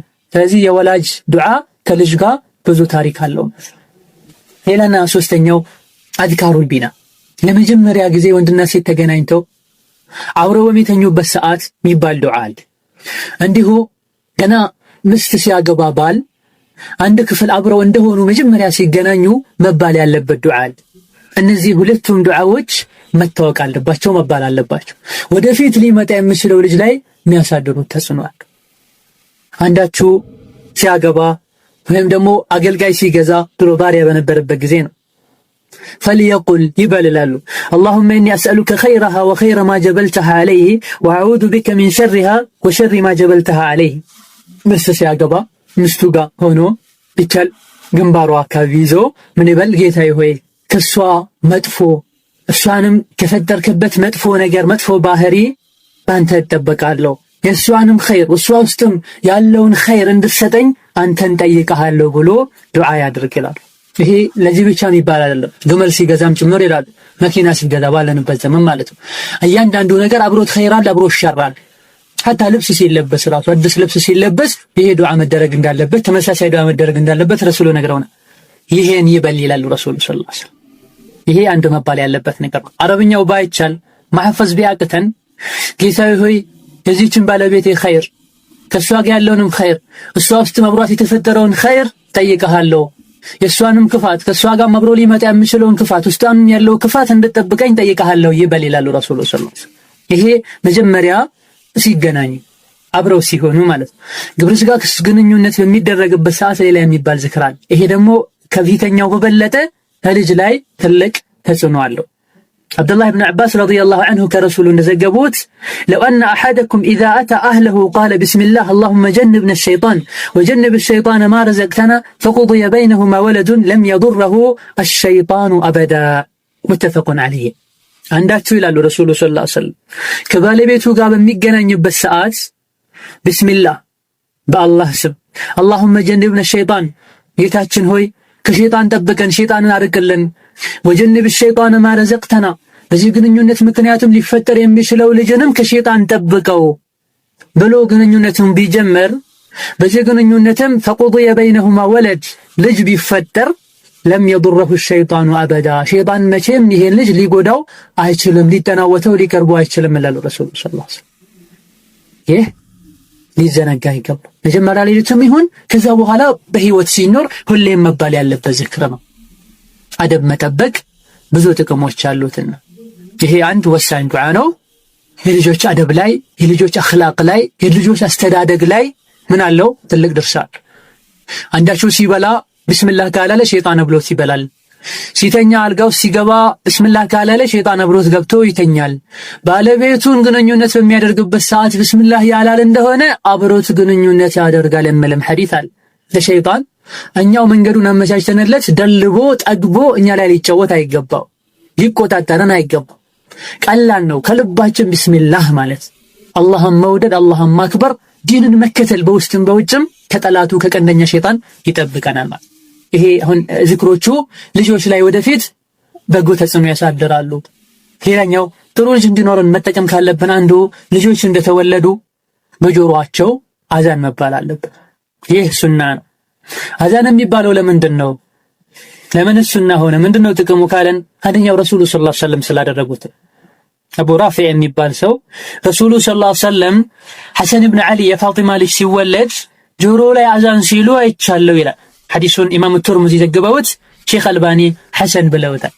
ኢዘን አንደኛው ረሱሉ ሰለላሁ ዐለይሂ ወሰለም ይሄን ነገር ያደረጉት የነበረ ሱና ስለሆነ ይደረጋል። ሁለተኛው የሚደረግበት ምክንያት አዛኑ ሱና የሆነበትና አዛን ይባል የተባለበት ምክንያት የተወለደውን የህፃኑን ጆሮ ለመጀመሪያ ከፍቶ የሚገባው በጆሮ የሚያደምጠው ነገር የተውሂድ ቃላቶች እንዲሆኑ አላሁ አክበር አላሁ አክበር አሽሀዱ አን ላ ኢላሀ ኢለላህ አሽሀዱ አነ ሙሐመደን ረሱሉላህ ላኢላሃ ኢለላህ እነዚህ ቃሎች የተውሂድ ቃል ናቸው። ህፃኑ መጀመሪያ እንደተወለደ ጫጫታ የአዱንያን ወሬ የአዱንያን ጣጣ ከመስማቱ በፊት ተውሂድን እንዲሰማ የአላህን አንድነት የእስላምን መግቢያ ቃል እንዲሰማ ተብሎ ይሄ ትልቅ ተጽዕኖ አለ። ሶስተኛው አዛን ሲባል የአዛኑ ተጽዕኖ የህፃኑ ልብ ውስጥ ይገባል። ለጊዜው ባይሰማውም ባያውቀውም የህፃኑ የተወለደው ልብ ላይ ተጽዕኖ ያሳድራል። አራተኛው ምክንያት ሸይጣን አዛን ሲባል ይሸሻል። የታወቀ ነው ሐዲስ ላይ ልክ አዛን ሲሰማ ወይኔ ጉዴ እያለ ከታች ሁሉ ትንፋሽ ያወጣ ርቆ ይሄዳል። ከዛ ተመልሶ ይመጣል። እቃም ሲባል እንደገና ርቆ ይሄዳል። ስለዚህ አዛን ሲሰማ ሸይጣን ከልጁ ይርቃል። ብዙ ጊዜ ህፃናት ሲወለዱ ይጮሃሉ፣ ያለቅሳሉ። የታወቀ ነው። ለምንድን ነው? ሸይጣን ስለሚመታቸው። መርየምና ዒሳ ወይም ኢየሱስ ሲቀሩ ብለዋል ረሱሉ ሰለላሁ ዐለይሂ ወሰለም። ሸይጣን ገና ከመወለዱ ጠብቆ ሆን ብሎ ይመታዋል። خلاص ጠላትነታችን ጀምሯል። ጠላትህ ነኝ ጠላቴ ነህ ከአሁኑ ሰዓት ጀምሮ በጠላትነት እንፈላለጋለን ብሎ ከመውጣቱ ገና እንደሚመታው ረሱሉ ነግረውናል። ገና እንደወጣ ደግሞ አዛን ከተባለበት ትንሽ ሸይጣን ጉልበት ያስፈልጓል ማለት ነው። ሙስሊም ነው የተወለደው በአላህ የተጠበቀ ነው የተወለደው በማለት ኃይሉ ይደክምበታል ሸይጣን። እንዲሁ ሌላኛው ምክንያትና ምስጢር ሙስሊም የህይወቱ መጀመሪያም መጨረሻም ከአላህ ጋር ነው፣ ለአላህ ነው። ሲወለድ አዛን ይባልበታል፣ ሲሞት ይሰገድበታል። የሙስሊም ህይወቱ ከመጀመሪያ እስከ መጨረሻ አንድ አጭር መሆኑ ያሳየናል። ሲወለድ አዛን ተባለ፣ ሲሞት ይሰገድበታል። ሙስሊም ሆይ የምትኖረው እኮ ከአዛን እስከ ቃም ነው። በዚች ባለችበት ጊዜ ባለችህ አጭር ጊዜ ኸይር ስራ ስራባት የሚል አንድ መልእክት ይሰጣል። ሁለተኛው ህይወትህ መግቢያውም መጨረሻውም በአላህ ነው። ስትወለድ አዛን ተብሎብሃል። ከዱንያ ስትወጣ ላኢላሃ ኢለላህ ትላለህ። ሳሊህ ከሆንክ ጣረሞት ላይ መጨረሻ ላይ ማለት ነው። ከዛ ስትሞት ይሰገድብሃል። እነዚህ ሁሉ አስራሮች ስላሉት ይህ አዛን መተው የለበትም። በቀኝ ጆሮ ወይም እንዳለ አጠቃላይ ጆሮ ላይ አዛን መባል አለበት። ባለንበት ጊዜ መወለጃ ክፍል ውስጥ ሆኖ ማግኘት አይቻልም። ሐኪሞችም ላይ ፈቅዱ ይችላሉ። ከተቻለ ይደረጋል። የሚቻል ከሆነ ዶክተር ሙስሊም ሆኖ ያወለደው ሰው አዛን እንዲል ማናገርም ይቻላል። አልተቻለም ደግሞ እናት አቅም ካላት ለሱና ጥረት ካላት በአላህ Subhanahu Wa Ta'ala ዲን መሰረት ልጆቿን አሳድጋ ጀነት ላይ መርካት የምትፈልግ ከሆነ ትንፋሽ ቢያጥራቱም እምትችል ከሆነ እንተው ከተመቻቸ ወደ ጆሮ አስጠግታ በትንሹም ብትል ምንም ማለት አይደለም። አዛን ዝክር ነው። አዛን ለወንድ ብቻ ነው ለሴት ብቻ ነው የሚባል ነገር የለም። ሴትም አዛን ማለት ትችላለች ፈተና ማያመጣ ከሆነ። ይሄ ሁሉ ካልተቻለ አባት ሌላ ሰው በደረሰ ጊዜ አዛን ማለት ይችላል። ከመወለጃ ክፍል ወጥቶ ወይም ደግሞ ሰው መግባት ተፈቅዶ ያኔ በተቻለው ያክል ፈተቁላህ መስተጣዕቱም ነውና። ከዚሁ ተያይዞ አምስተኛው ሊጠቅመን የሚችል ልጆች ላይ ጥሩ ተጽዕኖ የሚያሳድር አንዱ ተሽኒክ የሚባል ነገር አለ። ይህ ልጁ እንደተወለደ የሚደረግ ነገር ነው። ረሱሉ ሰለላሁ ዐለይሂ ወሰለም አድርገውታል። ለምንድን ነው ያደረጉት? ምክንያቱም ምንድነው እናያለን። ተሽኒክ ማለት ምን ማለት እንደሆነ መጀመሪያ ቴምር አኝኮ ወይም በሆነ መልኩ አድቅቆ አለስልሶ የህፃኑን ድድ ምላስ ጫፍ አፉን ውስጥ መቀባት ማለት። ይህ ንጽህና በጠበቀ መልኩ መደረግ የሚችል ነገር ነው። ረሱሉ ሰለላሁ ዐለይሂ ወሰለም አድርገውታል። ሕክማው ምን እንደሆነ ዕለሞች በተለያየ መልኩ ግምት ሰጥተዋል። ወደ ግራ ወደ ቀኝ ውስጡን ማንቀሳቀስ፣ በሂደት ይህ ጣፋጭ ነገር ወደ አንጀቱ እንዲወርድ ማድረግ። በራሱ ጊዜ ይወርዳል። ቴምር ፍሬሽ ቴምር ንጹህ ቴምር ተፈልጎ መጀመሪያ ማዘጋጀት ማለት። ካሰቡበት ሁሉም ነገር ቀላል ነው። ይሄ ካልተቻለ ማንኛውም ጣፋጭ ነገር ሳይድ ኢፌክት ያሌለው መሆኑ ተረጋግጦ ማንኛውም ጣፋጭ ነገር ማድረግ ይቻላል። ይህ ምክንያቱ ምንድነው በሚባልበት ሰዓት አንደኛው ምክንያት ሊሆን የሚችለው ወላሁ አለም የልጁን ድድ ያጠነክራል፣ አፉን ያጠነክራል። አፉ ውስጥ ሲደረግለት የማይቀር ነው እሱም ምላሱን መንቀሳቀስ አይቀርም። በአንድ ጡቱ እስከዛሬ በእንብርቱ አማካኝነት ምግብ ይወስድ የነበረው ምስኪን ደካማ ፍጡር ወዲያውኑ ጡት ተሰጥቶት አፉ ላይ እንቀሳቀስና ሊከብደው ይችላል። አይለምድም። ስለዚህ ሰው አዘጋጅቶለት በንጹህ እጅ አፉ ውስጥ ተቀብቶለት ስኳሩ ጣፋጩ ንጥረ ነገሩ ወደ ውስጥ ሲገባ አንድ አፉ ይሞቃል፣ ይነሳሳል፣ አፉ ይሞክራል፣ ይለምዳል። ሁለተኛ ደግሞ አንጀቱ ቀጥታ በነብያዊ ተአምር በሆነ በቴምር ብዙ ውስጡ ላይ ጥቅሞች ባሉት ቴምር አንጀቱ ቀድሞ ይርሳል። ይህኔ በቀላሉ ጡት መያዝ ይችላል። እንዲሁም ጡቱም ውስጥ የገባው ጡትም ቶሎ አያስመልሰውም። እሱና በቴምር አፉን የከፈተና ሌሎች ይለያያሉ፣ ሊያስመልሳቸው ሊያስቸግራቸው ይችላል። ይሄ በሚደረግበት ሰዓት ግን አላህን የሚፈራ ሰው ተመርጦ ቢያደርገው ቆንጆ ነው። አባት እናት ቢያደርጉት ደግ፣ አላህ የሚፈሩ ከሆነ የነሱም ድርሻ ነው። የሚያምረው እነሱ ላይ ነው። የበለጠ ግን የሚያምረው እጅግ በጣም አላህ የሚፈራ ሰው ካለ ለዛ ማድረግ። ለምን ቢባል አቡ ዳውድ እንደዘገቡትና ሼክ አልባኒ ሰሒህ እንዳሉት አቡ ሙሳ ረዲየላሁ ዐንሁ ቃል ወለደ ሊ ጉላም፣ አንድ ሕፃን ተወለደልኝ። ወደ ነብዩ ይዤው መጣሁና ኢብራሂም ብለው ስም አወጡለት። ከዛ በኋላም አሁን ባለው መሰረት ቴምር አለስልሰው አፉን ድዱን ቀቦልኝ፣ አላህ በረካ ያርገው ብለው ዱዓ አደረጉልኝ። ከዛ በኋላ ወደኔ መለሱት። ቡኻሪና ሙስሊም የዘገቡት ሐዲስ ነው። አይሻ ደግሞ በኩል ምን ትላለች? ረሱሉ ሰለላሁ ዐለይሂ ወሰለም ነበሩ ምን ሕፃናት በተወለዱ ቁጥር ሰዎች ወደ እሳቸው ይዘውላቸው ይመጡ ነበር። ከዛ በኋላ አላህ በረካ ያርጋቸው ብለው ዱዓ አድርገውን አፋቸውን በቴምር ይቀቡ ነበረ፣ ያለሰልሱና ቴምር ይሐንኳቸው ነበር ትላለች። ከዚህ አንፃር አላህ የሚፈራ ሰው ቢያደርገው ቆንጆ፣ ካልሆነ አባት እናት ማድረግ ሌላውም ሰው ማድረግ ይችላል። ከዚህ አሁንም ተያይዞ ይሄ ትልቅ ተጽዕኖ አለው። ልጅ ላይ ቴምር የበረካ ፍሬ ነው። ረሱሉ ሰለላሁ ዐለይሂ ወሰለም 2 ወር 3 ወር ቴምር የበሉ ይቆዩ ነበረ። ቴምር ብዙ ፋይዶች አሉት። በዚህ ነገር መጀመሩ ልጁ ላይ አስተዳደጉም ላይ ኢማንያ ሐያቱም ላይ ተጽዕኖ አለው። ይሄ ቢሞከር ደግ ነው። ሌላኛው ስድስተኛው ጥሩ ስም መምረጥ። ለልጅ ጥሩ ስም መምረጥ የሚያምር ደስ የሚል ረሱሉ ሰለላሁ ዐለይሂ ወሰለም አሁን እንዳየነው ቀደም ሲል አቡ ሙሳ ትልቁ ሰሃቢ ቁርአን የሚያውቀው ሐዲስ የሚያውቀው ሰው ስም ማውጣት አቅቶት ሳይሆን ስሞች ማዕናቸው ትርጉማቸው እንዲሁም ሲሰሙ ደስ ማለት አለማለታቸውን የሚለካ ሰው ይለያያል። ረሱሉ ሰለላሁ ዐለይሂ ወሰለም የሰው ልጅ ሁሉ ምርጥና አዋቂ ስም እንዳያወጡለት ይዘው መጥቶ ኢብራሂም ብለው አወጡለት። የራሳቸውም ኢብራሂም የሚባል ልጅ ነበር። ሌላ ጊዜ አብደላህ ብለው ለብዙ ሰሃቦች አውጥተዋል። ሐሰንና ሁሴን ብለው አውጥተዋል። ወህሉም መጀር እዘን ስም መመረጥ አለበት። የቂያማ ቀንም ሰዎች የሚጠሩት በስማቸው ነውና የሚያሳፍር ስም መውጣት የለበት። አዱንያ ላይ ከጓደኞቹ ጋር ወደፊት አድጎ ከዙሪያው ካሉ ሰዎች ጋር በሚኖርበት ሰዓት ሲጠራ የሚያሳፍረው መሆን የለበትም። የተለያዩ ሰዎች የተለያየ አይነት ስሞችን ያወጣል። ይህ ስም ለአንተ እንዳማረህ መሆን የለበትም። አላህ ዘንድ ተወዳጅ ስም መሆን አለበት። ረሱል ዘንድ እስላም የሚቀበለው ስም ረሱሉ የሚቀበለው ስም መሆን አለበት። ለዚህም ረሱሉ ሰለላሁ ዐለይሂ ወሰለም መርጠውልሃል ስሞችን፣ እነዚህ ስሞችን እንጠቀም። ይሄም አይበቃንም ካለን ትርጉሙ ማያስተላ ለቃላት የማይከብድ ፊደሉ ያረዘመ የሆኑ ስሞችን እንምረጥና እንጠቀም። ረሱሉ የመረጧቸው ስሞች አብዱላህ ኢብኑ ዑመር ረዲየላሁ ዐንሁ ረሱሉ ብለዋል ይላል ኢነ አሐበ አስማኢኩም ኢለላሂ ዐዘ ወጀል ዐብዱላሂ ወዐብዱርረሕማን። ከስሞቻችሁ ሁሉ ሰዎች ወይ ከስሞቻችሁ ሁሉ አላህ ዘንድ ተወዳጅ ስም አብዱላህና አብዱርረሕማን፣ አብዱላህና አብዱርረሕማን የሚባል ስም ነው ይላሉ ረሱሉ ሰለላሁ ዐለይሂ ወሰለም። ሌላ ضعፍ ባለበት ሐዲስ ላይ ኩሉ ማ ዑቢደ ወሑሚደ የመለማል ከዚህ ጋር ተያይዞ ከተጠናከረ والله አዕለም አብድ ተብሎ የተጠሩ ማናቸውም ስሞች ቆንጆ ናቸው። ከዛ በኋላ መሐመድ ቢሆን አህመድ ቢሆን መህሙድ ቢሆን ሐሚድ ወህሉ መጀረን እንደዚህ አይነት ስሞችን መጠቀም እንችላለን። በላጁና ኸይሩ ነው ረሱሉ ያስቀመጡት ረሱሉ የተጠቀሙት ሰሃቦች የተጠቀሙት ዓሊሞች በጊዜው የተጠቀሙትና ሁሉም ሰሃቦች ያጸደቁት ስሞች ጥሩ ናቸው። ስም ተጽዕኖ አለው። ብቸኛው ትልቁ ነገር ባይሆንም ስም መለወጡ ተግባር ባይለውትም በተለያየ መልኩ ተጽዕኖዎች አሉት። ረሱሉ የብዙ ሰዎችን ስም ቀይረዋል። ይሄኑ ለችግር ላይ እንዳይወድቁ ነበር ሰሃቦች ያመጡ ስም የሚያስወጡትና ስም መምረጥ አለብን።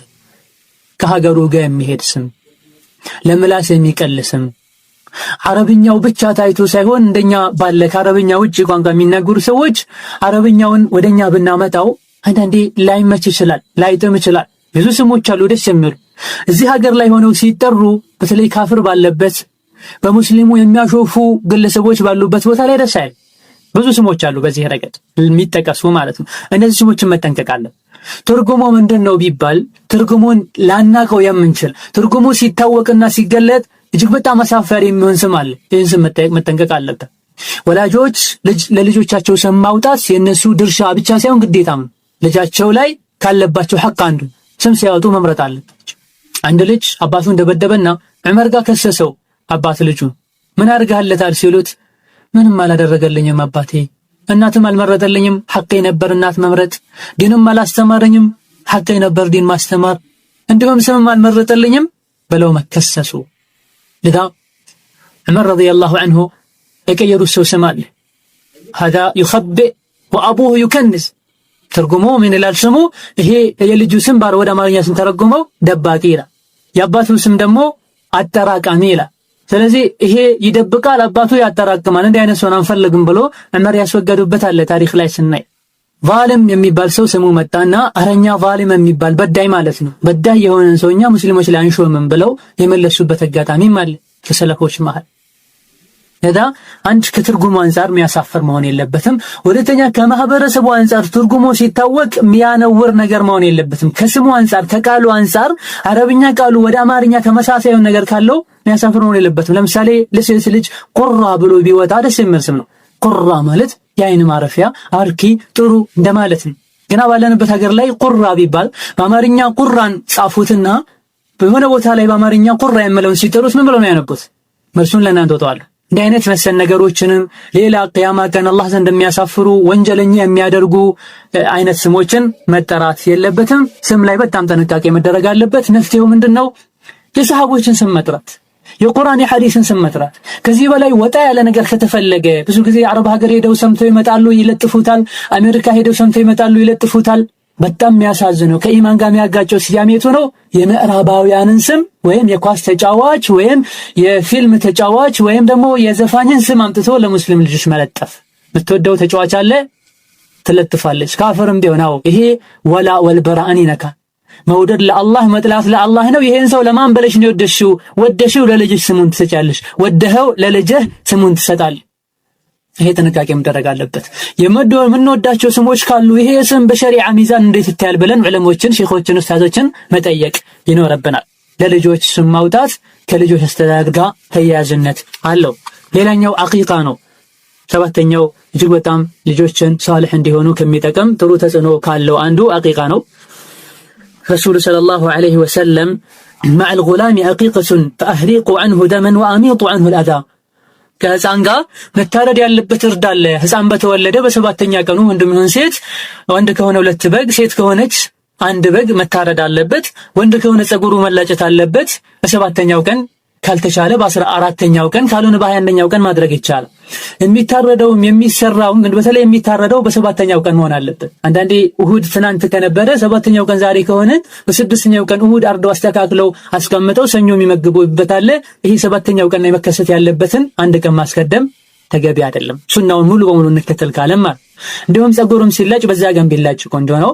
መገረዝም በዛ ቀን ቢገረዙ ቆንጆ ነው። ሴትን በተመለከተ ሴት ልጅ ፀጉሯን አትላጭም ኺላፍ ቢኖርም ፈራጅህ هذا والله اعلم። ህፃን ልጅ አቂቃ የተደረገለት እንደሆነ አዱንያ ላይ ብዙ መንፈዓዎች ብዙ ጥቅሞች አሉት። ኩሉ መውሉድን ሙርተህኑን ቢዐቂቀቲሂ፣ ሁሉም ልጅ በአቂቃው የተያዘ ነው።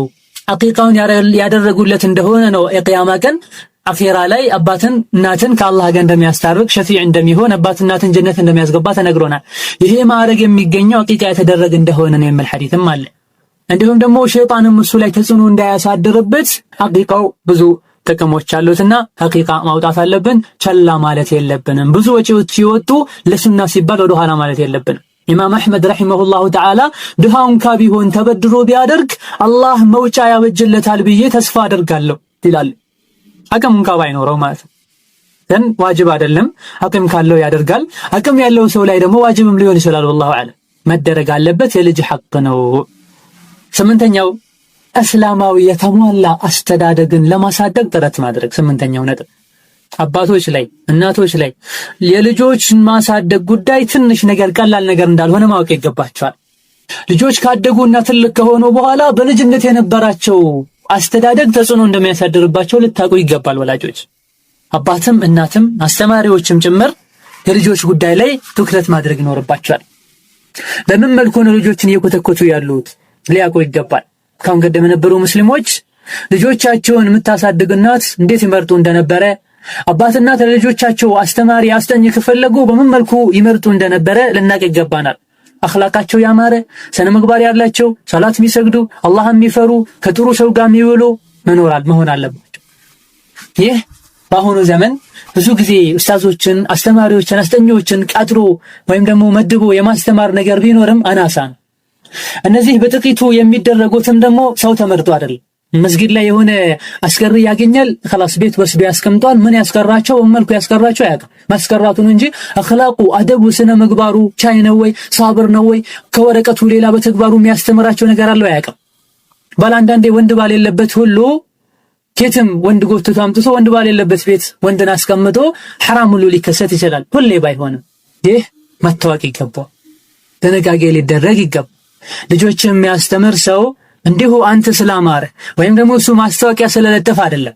ወንድ ባል የለበት ኢማን ያሌለው ዲን ያሌለው ወንድ ቤት ገብቶ ሴት ልጅህን ያስጠና ሊከሰት የሚችለው ነገር መታወቅ አለበት። ካስፈለገ ለሴቷ ማጥናት ከፈለገች ሴት አስጠኝ ማምጣት። ኡስታዝን በሚመጣበት ሰዓት እኔ ከማስተማሩ በተጨማሪ አደቡ አኽላቁ ጥሩ የሆነ ኡስታዝ አምጥቶ ለልጆች መስጠት ይገደላል። ይሄን ያልታደሉና ይሄን የማይችሉ ሰዎች እናት በበኩሏ ጥሩ መሆን አለበት፣ አባት በበኩሉ ጥሩ መሆን አለበት። አባትና ጥሩ ከሆኑ ኡስታዙ ጥሩ ሆኖ ከሚሰጣቸው ትምህርት የበለጠ ከአባትና ትምህርት ያገኛሉ። ከሱ የበለጠም ጊዜ የሚያሳልፉት ከአባትና ነው። ስለዚህ ቀደም የነበሩ ሰዎችን ልጆቻቸውን በተመለከተ ልጆቻቸውን እንዲኮተኩቱ፣ እንዲያሳድጉ፣ እንዲያስተምሩ ከመደቧቸው ሰዎች ጋር የነበራቸውን አቋም ተመልከቱ። ሃሩን ረሺድ የሚባል ኸሊፋ የረሱል ሰለላሁ ዐለይሂ ወሰለም ቤተሰብ የሆነ ፍትሃዊ ንጉስ የነበረ ልጁን ለአንድ አስተማሪ በሚሰጥበት ሰዓት ምን ይለዋል? ላንተ ልጄን ሰጥቼሃለሁ፣ የስጋዬ ቁራጭ የሆነ ጭንቄ የሆነ ሌት ተቀን የማስታውሰው አንተን እሱ እንዲታዘዝህ መክሬዋለሁ። አንተ የምታዘውን ነገር ለይተህ እወቅ። ቁርአን አስቀራው፣ ጥሩ ቀልቡን የሚያረጥቡ ነገሮችን ንገረው፣ አረብኛ ሽዕር ግጥምም አስተምረው፣ ሱና የረሱልንም ንገረው፣ በምን መልኩ መነጋገር እንዳለበት የንግግር ስርዓት አስተምረው፣ እንዳይስቅ አንተ ጋር እስካለ ድረስ ከት ብሎ እንዳይስቅም አስጠንቅቀው፣ መሳቅ ያለበት ሰዓት ላይ እንጂ እንዳይስቅ፣ የትኛውም አይነት ሰዓት በከንቱ እንዳያልፍ በዛ ሰዓት ጥሩ ነገር ተምሮ እንጂ ሰዓቶች እንዳያልፉ ንገረው። እንዲያዝን አታድርገው፣ በጣም እንዲደሰትም አታድርገው፣ በሁለቱ መሃል አድርገው። አብዝተህም አትሳቅለት፣ አንተ አብዝተህም አትኮሳተርበት። ብዙ ክፍት ሰዓት ከሰጠኸው ሁሌ ፍሪ መሆን መዝናናት መጫወትን ይወዳል። በጣምም ካጨናነተው ካንተ ይሸሽሃል። መካከለኛ ያያዝን ያዘው። እነዚህ ሁለት ነገሮችን እምቢ ካለ ቆንጥጠው፣ በመካከለኛው ጸባይ የሚይዘው አይካለ ላላ አድርገህለት ደግሞ በጣም ከተጨማለቀ ቆንጥጠው በማለት ልጃቸውን ለሌላ ሰው አስተላልፈው ሰጥተው እንዲህ አይነት አቋም ይነግሩት ነበር። ዛሬ ግን አስተማሪው መጥቶ አንዳንዴ ይሉታል፣ አስተማሪው ከመታህ በጥፊ በለው የሚሉ አሉ፣ ተፍተህበት ሂድ የሚሉ አሉ። በአንድ በኩል አስተምረው በሌላ በኩል አትማርለት እየተባለ ማለት ነው።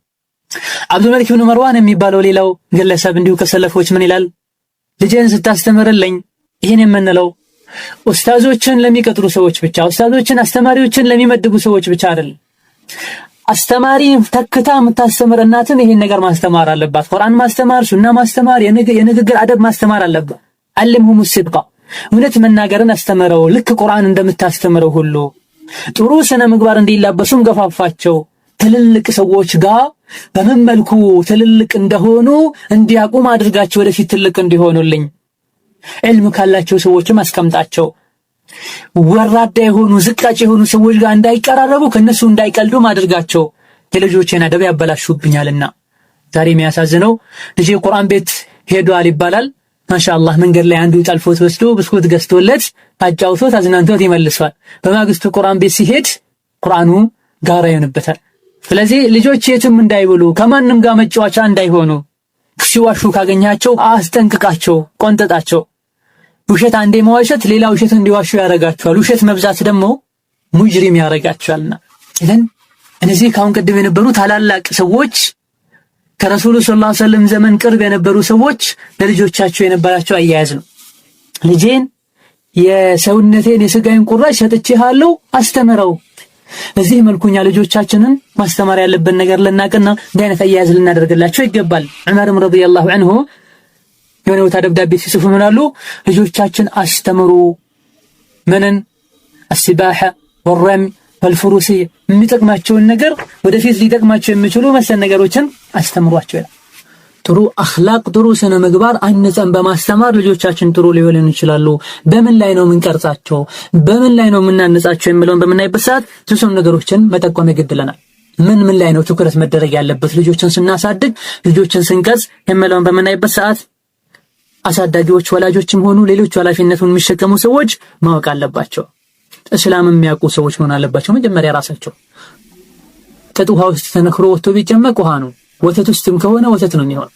ወላጆችም እንደዚሁ ራሳቸው ሌላ ነገር አፍቃሪ ሆነው ልጆች ዲን እንዲያፈቅሩ መሞከር ይከብዳል። በአቅም እንኳን ቢሆን ከመግሪብ እስከ ኢሻ ከነሱ ጋር ቁርአን ይዘህ ቁጭ በል። ከሱቢ በኋላ ከነሱ ጋር ቁርአን ይዛችሁ ቁጭ በሉ። ዝክር አብራችሁ በሉ። አረበኛ አቅም ካሌላችሁ የተተረጎሙ አማርኛ አረብኛ ዝክሮች አሉ፣ እነሱን አጥኑ። ካሴቶችን አድምጡ። ቤቱን በትንሹም ቢሆን እስላማዊ አየር እንዲነፍስበት አድርጉ። ልጆችን ወደ ኸይር ነገር ይገፋፋቸዋል። አንተ ስፖርት ከፍተህ ዜና ከፍተህ 24 ሰዓት ባለ ክፍት ሰዓት ሁሉ በቴሌቪዥን የረበሽካቸው እነሱ ያጥኑ፣ እነሱ ይቅሩ። ከየት አንተ ወደታች ይጎተትካቸው ነው። አንቺም እንደዚሁ ከውጪ እንደመጡ በሌላ ስራ እየተመርሻቸው ልጆቹ ቁርአን እንዳይሐፍዙ እንዳይቀሩ መድረሳ እንዳይሄዱ የተደረገ ነገ አድገው ልጆች ሐቄን ይጠብቃሉ አትበሉ፣ አስገምቱ። ሰው የዘራው ነው የሚያጭደው። ስለዚህ በአንደኛ ደረጃ ወላጆች ሆይ አሳዳጊዎች ሆይ ራሳችሁን አንጹ። የቀጣዩን ጄኔሬሽን ቀጣዩን ትውልድ ያማረ ትውልድ ይሆን ዘንድ ኢማናዊ አስተዳደግ ኢማናዊ ሐል ላይ አህዋል ሁኔታ ላይ መቅረጽ መቻል አለብን።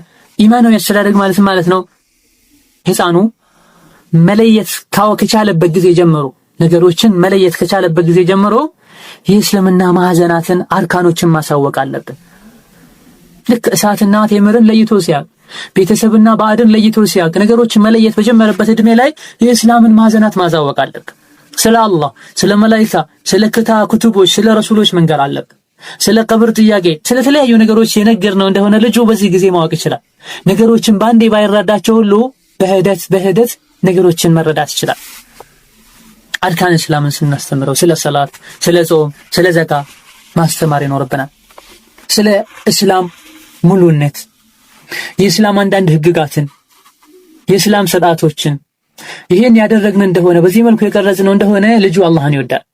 ይሄን ያስተማርነው እንደሆነ ከልጅነቱ ጀምሮ ህፃኖች አላህን ይወዳሉ። የአላህን Subhanahu Wa Ta'ala ውዴታ እንዲያገኝ የአላህን ጸጋዎች ልንነግረው ይገባል። ህፃኑ ልጅ ባንዴ ዘሎ አይደለም አላህን የሚያውቀው አላህን የሚወደው። የአላህን ውዴታ እንዲያገኝ ልጁን ስለ አላህ Subhanahu Wa Ta'ala ፍቅር ልንነግረው ይገባል። ይሄ ፍቅር እንዲመጣ የአላህ ውዴታ እንዲመጣ የአላህን ጸጋዎች መንገር አለብን። ለምሳሌ ብዙ ጊዜ ቢባልም አብዛኞቹ ያደርጉትም ምግብ ስንበላ ይሄ ምግብ ከየት ነው የመጣው ብላችሁ ጠይቁት። ማማን የመጣችው ይችላል። ገና ከየት መጥቶ አስሉ አላህ ነው የረዘቀን። አይኑ ማን የሰጠህ? አላህ ነው የሰጠኝ። እግር ማን የሰጠህ? አላህ ነው የሰጠኝ። እግር ባይኖርህ እንዴት ነበር የምትሄደው? የተደበር እናደርጋቸው። ካላወቁ ዛሬ መልስላቸው፣ ነገ መልስላቸው፣ የሚቀጥለው ቀን ራሳቸው ይመልሳሉ። እንዲሁ ህፃን ልጅ በሚታመምበት ሰዓት ማን እንዳሳመመው በማሳወቅ ከዚህም ሊፈውሰው የሚችለው ማን እንደሆነ በመግለጽ አላህ ያርግህ ብሎ ልጅ ዱዓ በመናደርግበት ሰዓት ከዛም ድኖ ደህና በሚሆንበት ሰዓት አላህ ነው ያረገህ ጤና የሰጠህ እጅግ የሰጠህ ስንለው የአላህ ውዴታ ልብ ውስጥ ይመጣል። በተለያዩ አጋጣሚዎች አላህ ለልጁ የሰጠውን ጸጋ ከአላህ ጋር ማያያዝና አላህን እንዲወድ ማድረግ ይቻላል። በዚህም ልጁ ልብ ውስጥ የአላህ መሐባ የአላህ ውዴታ ያድጋል ማለት ነው። ኒዕማዎች በሙሉ ከአላህ እንደሆኑ በማስረዳት በተለያየ መልኩ። ሁለተኛው የረሱል ሰለላሁ ዐለይሂ ወሰለም ውዴታ ውስጣቸው ላይ እንዲኖር ማድረግ፣ ይህም የነቢዩን ታላቅነት በማሳወቅ ለሰው ልጅ ለኛ ብለው የተላኩ የረህመት ነቢይ እንደሆኑ በማሳወቅ ብዙ ነገር እንዳደረጉን በመግለጽ የረሱልን ስሞች የረሱልን ሐረግ የዘር ሐረግን እንዲሁም ባህሪዎቻቸውን የሰሃቦቻቸውን ልዩ ሰሃቦች ከረሱል ጋር ሰለላሁ ዐለይሂ ወሰለም ለየት ያለ ታሪክ የነበራቸው ሰዎችን ስም በመንገር የነቢዩን ጀግንነት በመንገር የነቢዩን ጥሩ ስነ ምግባር አኽላቃቸው በመሎ ጥሩ ነው። ሆኖም ሳለ ለየት ብሎ የሚታወቁባቸው ነገሮች አሏቸው። ረሱሉ ጀግና እንደነበሩ፣ በቃላቸው ይገኙ እንደነበሩ፣ ቻይ እንደነበሩ፣ ቸር እንደነበሩ፣ ታጋሽ እንደነበሩ ለአላህ ብለው ብዙ ነገር ይተው እንደነበረ መናገር ይሄ ነብዩን እንዲወደና እንዲያከብራቸው ያደርጋል። ሌላኛው አላህ ሁሌም ከኔ ጋር ነው የሚል ስሜት ውስጣቸው ላይ እንዲኖር ማድረግ። ይሄ ተርቢያ ኢማንያ ኢማናዊ አስተዳደግ በኢማን መቅረጽ የሚለው ውስጥ የሚካተቱ ነገሮች ናቸው። ሙራቀበቱላህ ተባረከ ወተዓላ የሰው ልጅ ምንም ቢደበቅ ምን ከአላህ እንደማይደበቅ ማሳወቅ። አይነ ተህሩቡ ምን አይንላህ ከአላህ አይን ከአላህ እይታ የት ነው መሸሸግ የምችለው? ይሄ እኛ ልናምንበት ለልጁም ልናሳውቅ ይገባል።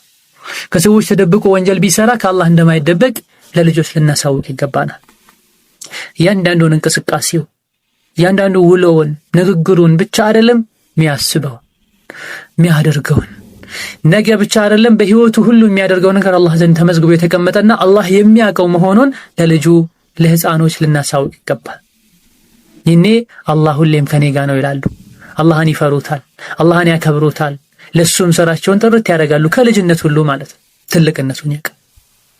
ሌላኛው እንዲሁ ኢማን መስተዳድር ውስጥ የሚገቡ ሐላልና ሐራምን ማስተማር ለልጆች ሐላልና ሐራም በማስተማር ምንድነው ሐላልና ሐራም? አህካም ዲን ማለት ነው። ሐላሉን እንደፈለገ ያደርጋል፣ ዋጅቡን በግዴታነት ይወጣል፣ ሐራሙን ይተዋል፣ ይጠነቀቃል። እስላማዊ አደቦችንም ስርዓቶችንም ሰው ሲያስነጥስ ምን ማለት እንዳለበት፣ ሽንት ቤት ሲገባ ምን ማለት እንዳለበት፣ ሲወጣ ምን ማለት እንዳለበት፣ ልብስ ሲለብስ ሲተኛ ወዘተ እነዚህ የሚባሉ ነገሮችን ማስተማር። እነዚህ ነገሮችን ማለቱ ከአላህ ጋር የተያዘ እንዲሆን ያደርገዋል ልጁ። እዚህ ነጥብ ቁንጮ ማለት ነው። ኃላፊዎች ዘንድ አባት እናቶች ዘንድ እጅግ በጣም ታላቅ ኃላፊነት ነው ያለባቸው።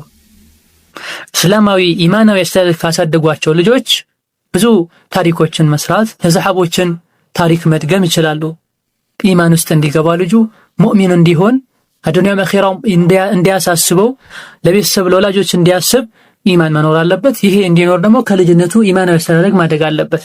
ይሄኛው አይነቱ አስተዳደግ ልጁ ካጣ ከመጀመሪያው ኢማናዊ አቀራረጽ ካልቀረጽነውና ካላሳደግ ነው መቼም ልጁ የተመኘነው ልጆች ሊሆን አይችሉ። ኃላፊነትን መሸከም ሊችሉ አይችሉ። አማናም አይኖራቸው፣ ግብም አይኖራቸው። በል ሰብእናውም የተሟላ አይሆንም። አርአያ ለመሆን ትልቅ ሰው ለመሆንም አይተርም። እንደ እንስሳ ነው የሚኖረው።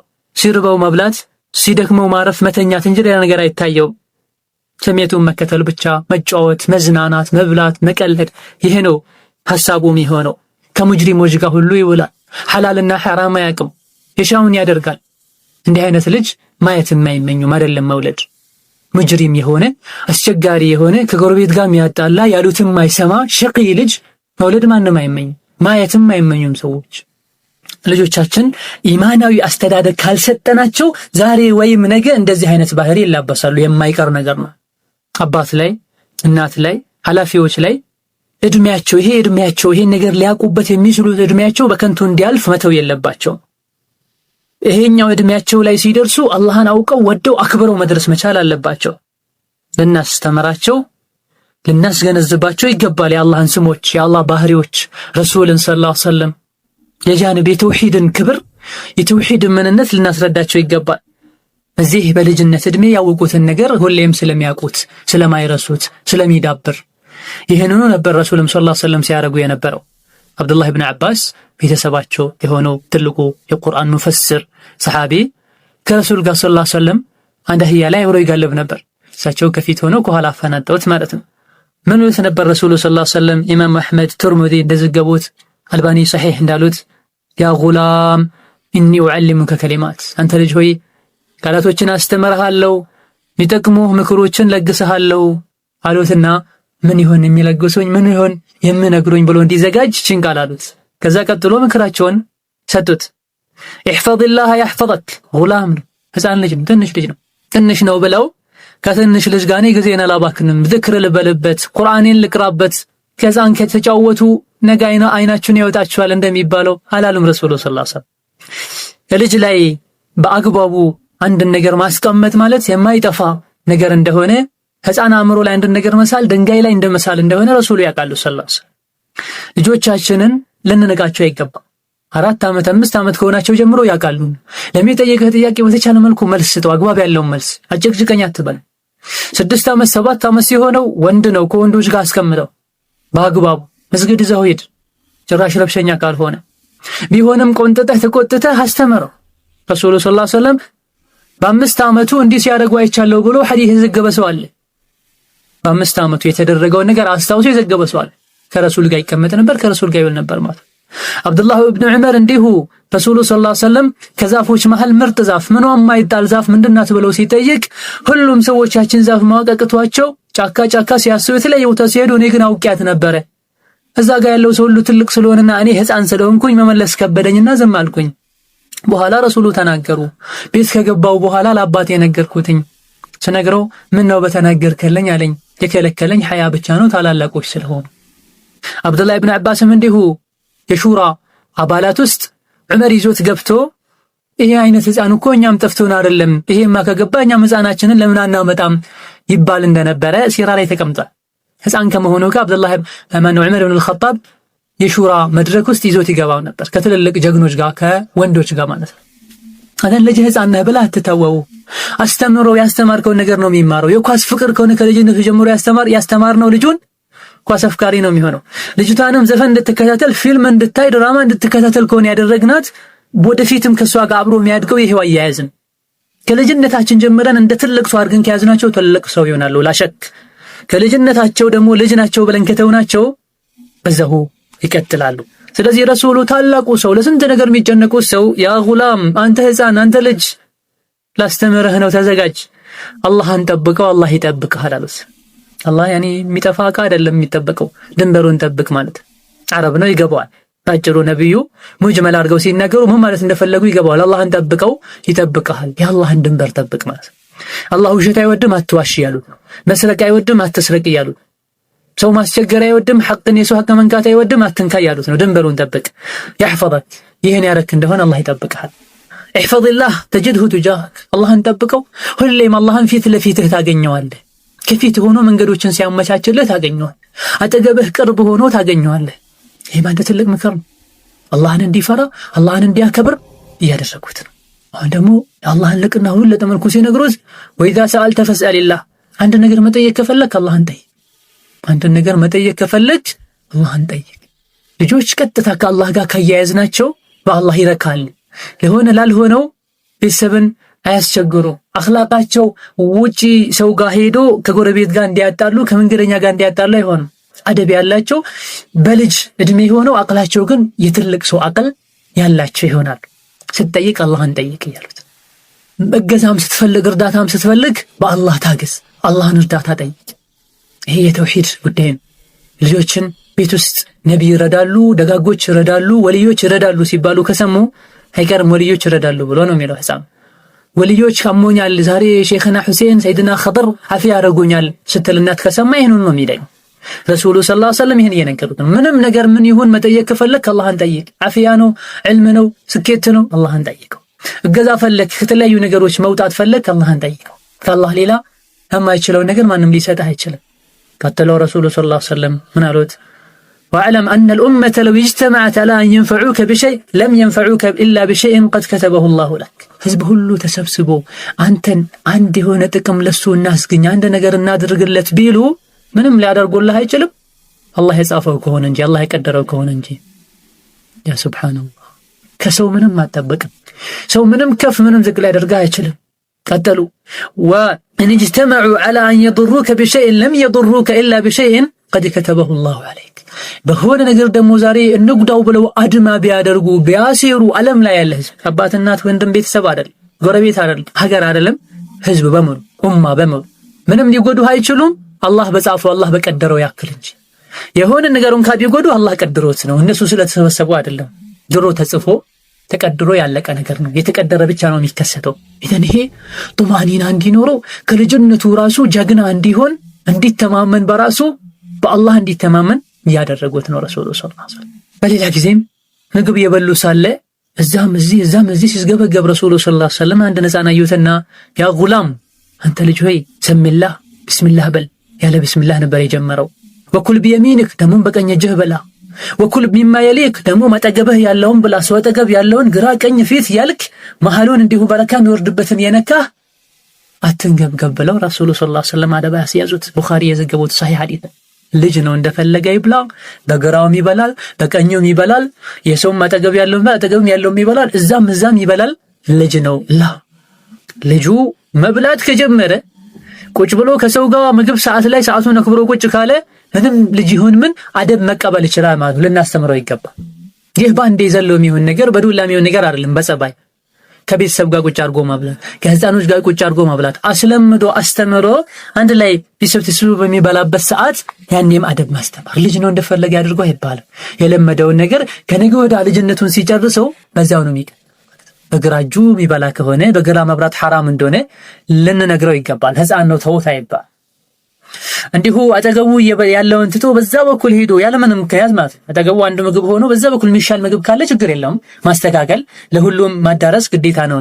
ግን ምግቡ አንድ አይነት ሆኖ እዛ ያለው የሚበላ ከሆነ እንዲሁም አፉ ላይ የነከሰውን እኔ የተቀረውን አውጥቶ የሚነከር ነገር ከሆነ እዛ ላይ የሚነክር ከሆነ ከአፉ ከእጁ የተመለሰውን ነገር ሰሃን ላይ መልሶ ምጥል ከሆነ እንዲህ አይነት ሲታዩ የሚዘገንኑ የሚከብዱ ነገሮችን ልጅ ነው ብለን ልንተው አይገባም። ምናልባት ወንድ ሲሆንም ትልቅ ሲሆንም ትልቅ ስትሆንም አብሯቸው ሊያድግ ስለሚችል አደቦችን ማስያዝ አለብን። ምን አሉት ነብዩ ሰለላሁ ዐለይሂ ወሰለም? ቢስሚላህ ብል ልጆቻችን ቢስሚላህ እንዲሉ ማስተማር አለብን። በቀኝ እጅህ ብላ በግራ መብላት የለባቸውም፣ የተከለከለ ነው። አጠገብህ ያለውን ብላ እዛ ሰው ጋር ያለውን ሄዶ መብላት ስለሌለበት ማለት ነው። ይሄ ምንድነው? ተርቢያ ኢማንያ ልንለግሳቸው ልንሰጣቸው ይገባል። እንዲሁ ልጅ ናቸው ብለን ልንተዋቸው አይገባም። ይሄ የቤተሰብ የአባትነት ግዴታ ነው። ሁለተኛው የአስተዳደግ አይነት የቅድሙ ኢማናዊ ነው። አሁን አኽላቃዊ ስነ ምግባራዊ አስተዳደግ ተርቢያ ልንሰጣቸው ይገባል። ይህ በተለያየ መርህ ተለይቶ ተከፍሎ የሚታይ ነገር ነው። ከኢማን ጋርም ተያያዥነት ሊኖረው ይችላል። አኽላቅ ስንል ከልጅነቱ ጀምሮ አነጋገሩ ምላሱ ስርዓት እንዲይዝ ማድረግ የአኽላቅ ጉዳይ ነው። ለአካለ መጠን እስኪደርስ ድረስ ከዛም ራሱን መምራት እስኪጀምር ድረስ በልጅነቱ የነበረው አያያዝ የወደፊት ህይወቱን እንዲበላሽም እንዲስተካከልም የሚያደርገው ያህ ነው። ወጣት ሆኖ ወንድ ሆኖ የህይወትን ጉዞ እስኪጀምር ድረስ ማለት ነው። የአኽላቅ የጥሩ ስነ ምግባር ትሩፋቶች እጅግ በጣም ብዙ ናቸው። ጥሩ ስነ ምግባር የሚኖረው ኢማን ሲኖር ነው። ኢማን የሚኖረው ጥሩ አስተዳደግ ሲኖር ነው። ህፃን ከልጅነቱ ጀምሮ በኢማን ካደገ አላህን በመፍራት ካደገ አላህ ያየኛል ካለና በሱ የተመካ በሱ የታገዘ ለአላህ Subhanahu Wa Ta'ala ትእዛዛት እጅግሩን አሳልፎ እየሰጡ ከተቀረጹ ህፃኖች ይሄኔ ጥሩ አኽላቆች በሙሉ መላበስ ይችላል። ጥሩ አኽላቆችን በሙሉ በቀላሉ መዋብ በእነዚህ ነገሮች መዋብ ይችላል። ውስጡም ውጩም ያምራል። የሁሉም ኸይር ነገር ባለቤት ይሆናል። መጥፎ ባህሪዎችን ሁሉ ይጠላል። ለምን ቢባል ከልጅነት ጀምሮ ከስር የተነጠፈው መሰረቱ ላይ ያለው ነገር የአላህ Subhanahu Wa Ta'ala ውዴታ የነብዩ ውዴታ ኢማን ነው። እነዚህ ነገሮች በየጊዜው ያፈራሉ። የሚያፈሩት ምንድነው? ጥሩ አኽላቅ ነው። ጥሩን ነገር ነፍሱን ይገመግማል። አስተሳሰቡ በሙሉ እስላማዊ አስተሳሰብ ይኖረዋል። በልቼ ልኖር ተኝቼ ልደር አይደለም የሚለው። በአዱንያ ብቻ ይመርብኝ አይደለም የሚለው። ለሰው ካለው ፍቅር ይልቅ ለአላህ ፍቅር ይኖራል። ለሰው ካለው ክብር ይልቅ ለአላህ ክብር ይኖራል። ለአዱንያ ካለው ይልቅ ለአኺራ ይኖራል። መጥፎ ነገሮችን እንዳያደርግና እንዳያስብ የልጅነት አስተዳደጉ ግርዶሽ ይሆንበታል። መጥፎ ባህሎችን መጥፎ ተለምዶችን ውስጡ አይቀበለውም። ሁሌም የሚገሰግሰው ወደ ኸይር ነገር ነው የሚሆነው። ጥሩ ነገሮች ሁሉ ይናፍቃል። ጥሩ ነገር ሁሉ የሱ ባህሪው ይሆናል። መጥፎ ነገር ባየ ቁጥር ሁሉ ይሸማቀቃል። ጥሩ አኽላቆችን ይላበሳል። መጥፎ ነገሮች ባየ ቁጥር ሁሉ ይሸማቀቃል። መጥፎ ነገር አይወድም። መጥፎ ነገር ከሚያደርጉ ልጆች ይርቃል። እዚህ ተቃራኒውም ትክክል። መጀመሪያ ላይ አላህን ካላሳወቀን ረሱልን ካላሳወቀን አኽላቃቸው ኢማናቸው ደካማ ከሆነ አኽላቃቸው ደካማ ነው። ልክ እንደዚሁ አሁን ካልነው በተቃራኒ መጥፎ ነገር ሁሉ ይወዳሉ። ጥሩ ነገር ሁሉ ይጠላል። መጥፎ ነገር ሁሉ ይናፍቃል። ከኸይር ነገር ሁሉ ይሸሻሉ። መጫወት፣ መዝናናት፣ መተኛት፣ አንድ ነገር አድርጉ ሲባል አይናቸውን ማሻሸት፣ ማልቀስ፣ መነጫነጭ ሁሉ ይጀምራሉ ማለት። ተርቢያችን ከዲን እስላም የራቀ ከሆነ ማብላት ማጠጣት ብቻ ከሆነ ከአላህ ጋር Subhanahu Wa Ta'ala ካላያያዝናቸው ፋሲቅ ነው የሚሆኑት ልጆቹ። አይናውጣ ነው የሚሆኑት። ገጠወጥ ነው የሚሆኑት። ስሜታቸውን ዝንባሌያቸውን ነው የሚከተሉት። መጥፎ ነፍሳቸው ያዘቻቸውን ሁሉ ነው የሚያደርጉት። ሸይጣን ሁሉ ይጫወትባቸዋል። ለነፍሳቸው ያማራቸውን ሁሉ ያደርጋሉ፣ ያላማራቸውን ሁሉ ይተዋሉ። አባት ቢጮህ እናት ብትጮህ ማለት ነው። ይሄኔ መጥፎ ስነ ምግባሮችን ሁሉ ይላበሳል። አኽላቃቸው ሁሉ እነሱ ላይ የሚታየው መጥፎ ይሆናል። መጥፎ የሚባሉ ባህሪዎች ኡመቱ ማይወዳቸው አይደለም፣ ሙስሊም ብቻ አይደለም፣ የትኛውም ሰው የማይወዳቸው ባህሪዎች ሲያዩዋቸው ሁሉ አዑዙ ቢላሂ ሚነሽ ሸይጣኒ ረጂም የሚያስብሉ ባህሪዎች ይከሰታሉ ማለት ነው። ምን ሲጠፋ? ከመጀመሪያ ኢማናዊ አስተዳደግ ሲጠፋ፣ ከዛ አኽላቅ ሲበላሽ ይህ ይመጣል። ውሸት ይጀምራል። ምላሳቸው አይስተካከልም። ይህ ውሸት ደግሞ ጽያፍ ባህሪ አባት እናት ላይ ኃላፊዎች ላይ የግድ ልጆቻቸውን ከውሸት ሊያርቁ ይገባቸዋል። አስቀያሚ የሆነ የውሸት ባህሪ ላይ ሳይዘፈቁና ሳይለምዱት በፊት የውሸትን አስቀያሚነት የውሸትን መጥፎነት ለማወቅ እስላም ነብዩ ሰለላሁ ዐለይሂ ወሰለም ከሙናፊቅነት መገለጫ አንዱ አድርገው መግለጣቸው ብቻ ይበቃል። የሙናፊቅነትን ምልክት ሲነግሩ ሲዘረዝሩ አንደኛው ምን አድርገዋልና ውሸትን አድርገዋል። አብዱላህ ኢብኑ ዐምር ኢብኑ አልዓስ ረዲየላሁ ዐንሁማ አነ ነብዩ ሰለላሁ ዐለይሂ ወሰለም ቃል አብዱላህ ኢብኑ ዐምር ኢብኑ አልዓስ ታላቁ ሰሐቢ አልዓቢድ الزاهد ነብዩ ሲሉ ሰምቻለሁ። ነብዩ ሰለላሁ ዐለይሂ ወሰለም አሉ አርበዑ መን ኩነ ፊህ ካነ ሙናፊቀን ኻሊሳ። አራት ነገሮች የተገኙበት ሰው ጥርት ያለ ሙናፊቅ ሆነዋል። ሙናፊቅ ማለት ደግሞ ጀሃነም ታችኛው ዘቅት ላይ ነው የሚገባው። ሐዲስ ቁርአን ላይ አላህ ሱረቱ አኒሳ ላይ እንደነገረ አስመሳይ ማለት ነው። ሙስሊምም ያልሆነ ያለየለት፣ ካፍር ሆኖ ያለየለት ያመሳሰለም ይኖር። ወመን ካነት ፊ ኸስለቱን ሚንሁን ከነዚህ ከአራቱ ነገሮች አንድ ያለበት ሰው የኒፋቅ የሙናፊቅነት የተወሰነ ከፊል አለበት። በተወሰነ መልኩ ሙናፊቅ ነው ማለት ነው። አራቱን ካጠቃለለ ሙሉ ሙናፊቅ ነው። ከነዚህ ከአራቱ ከሚዘረዘሩት ቀጥሎ መሃል አንዱ ካለሱ ጋር ሙናፊቅ ይሆናል። ምንድናቸው እነዚህ? እነዚህ እስካልተወ ድረስ ሙናፊቅነቱ አይተውም ይላሉ። ማናቸው እነዚህ? የዘእቱ ሚነ ኻን አንድ ሰው አማና ከሰጠው አማናውን ይበላል፣ ይከዳል። ሲናገር ይዋሻል። ሁለተኛው። ሶስተኛው አንድ ነገር ቃል ከገባ በቃሉ አይገኝም። እንዲያረጋለው ካለ አያረግም። የፊተኛው አንድ ነገር አማና ከሰጡ ሰዎች ይበላል ነው። ሁለተኛው ሲናገር ይዋሻል ነው። ሶስተኛው አንድ ነገር አደርጋለሁ ብሎ ቃል ይገባና ያን ቃል አይሞላም። ሲከራከር ድንበር ያልፋል፣ በውሸት ይከራከራል። ሐቀኛ አለመሆኑን ያወቀ ላለመሸነፍ ብሎ ግትር ይላል። ይህ ቡኻሪና ሙስሊም የዘገቡት ሰሂህ ሐዲስ። ሙናፊቅነት ከመገለጫው አንዱ ውሸት ነው። ልጆች ሙናፊቅ ይሆናሉ። ከዛ በኋላ ያረጉትን አላረኩም ይላል፣ ያላደረጉትን አድርጌያለሁ ይላል። እዚህ ቦታ አይቼሃለሁ ወንጀል ጋር ብትለው ሁሉ አላየኸኝ፣ አይቼሻለሁ ብትያት አላየሽኝ። ውሸትን እንደቀላል ይለምዱታል። የት ዋልክ? እዚህ ዋልኩኝ። ኳስ ሲጫወት ብሎ መስጊዱ እያለሁ ይላል። ከሆነ ወንድ ጋር ስትላፋ ውላ የት ነው ያልኩት? መድረሳ ነው ወይም ጓደኛዬ ጋር አክስቴ ጋር ነው ያልኩት ትልሻለች። ሌላም ማዘዞች ይመጣሉ። እንዲሁ ተመሳሳይ ሌላ እኩይ ተግባር ስርቆት ሁሉ ይጀመራል። እናት ብር ታስቀምጣለች፣ ላጥ አድርገው ይዘው ይላሉ። የተለያዩ ነገሮችን ለምደዋል፣ ይገዙበታል። አባት እንዲሁ ጃኬቱን አውጥቶ ያስቀምጧል። ከዛ የሆነ ነገር ላጥ አድርጎ ይወጣል። ትምህርት ቤት ሲኬድ የተፈለገው ነገር ይደረግበታል። ምናልባትም ሐራም ነገር ሁሉ ይገዘበታል። ከውሸት ማይተናነስ አደገኛ መጥፎ ባህሪ ነው።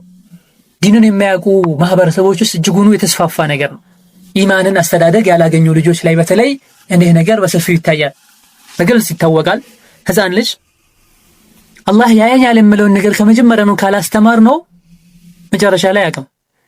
ከዛ በኋላ አያውቅም። ይሄን ነገር አማና መጠበቅ እንዳለበት፣ ታማኝ መሆን እንዳለበት፣ ወላጅ ማክበር እንዳለበት፣ ስርቆት ሐራም እንደሆነ፣ ውሸት እንደሆነ ከመጀመሪያ ካልተነገረው ከዛ በኋላ አያውቅም።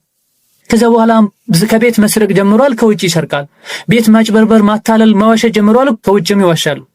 የሰዎችንም ገንዘብ ያለ ሐቅ ይዘርፋል። ከአባትናቱ ወርቅ ወስዶ የሸጠ መንገድ ላይ ወርቅ ባየ ቁጥር ነጥቆ መሄድ አይከብደውም። ከአባቱ ኪስ ያወጣ ታክሲ ውስጥ ሲቀመጥ ወይ ምን ቦታ ላይ ሰዓቱን ሁኔታው ተመቻችቶ ሲያገኝ መውጣት አይከብደውም። በዚህ መልኩ ሙጅሪም ሆኖ ቤት ብቻ አይደለም ሀገር መንደር ያወቀው ወንበዴ ይሆናሉ ማለት ነው። አላህ ይጠብቀን። ስለዚህ ከልጅነት ጀምሮ ልባቸው ውስጥ የአላህ ፍርሃቻ፣ አላህ ያየኛል፣ አላህ ይሰማኛል፣ አላህ ይቆጣኛል፣ የተቆጣኝ እንደሆነ እሳት ውስጥ ይከተኛል የሚል ስሜት ልጆች ውስጥ እንዲኖር ማድረግ ዋጅብ ነው ወላጆች እናንተ ላይ። እንዲሁ ደግሞ ይሄን ባህር እንዲሸሹት የዚህን ነገር ጸያፍነት እንዲሁም ደግሞ አስከፊ ውጤቱንም ልነግራቸው። እገሌ የሚባለው ሰው ዋሽቶ እኮ አባቱ ገረፈው፣ ዋሽቶ ተዋረደ፣ ሰርቆ ታሰረ፣ ተያዘ የሚለው ነገር ልጆች መስማት አለባቸው። ከዛ አላህን ከመፍራቱ ጎን ለጎን ትምህርት ይሆናቸው ዘንድ ማለት። እንዲሁ ተመሳሳይ መጥፎ ባህሪዎች በኢማን በአኽላቅ ባለመነጻችን የሚመጡ መሳደብ፣ ጸያፍ ቃል መናገር፣ መራገም ባህሪዎች ይመጣሉ። አሁንም ይሄ እኽላቅ ያሌላቸው ቤተሰቦች ውስጥ የተስፋፋ ነገር።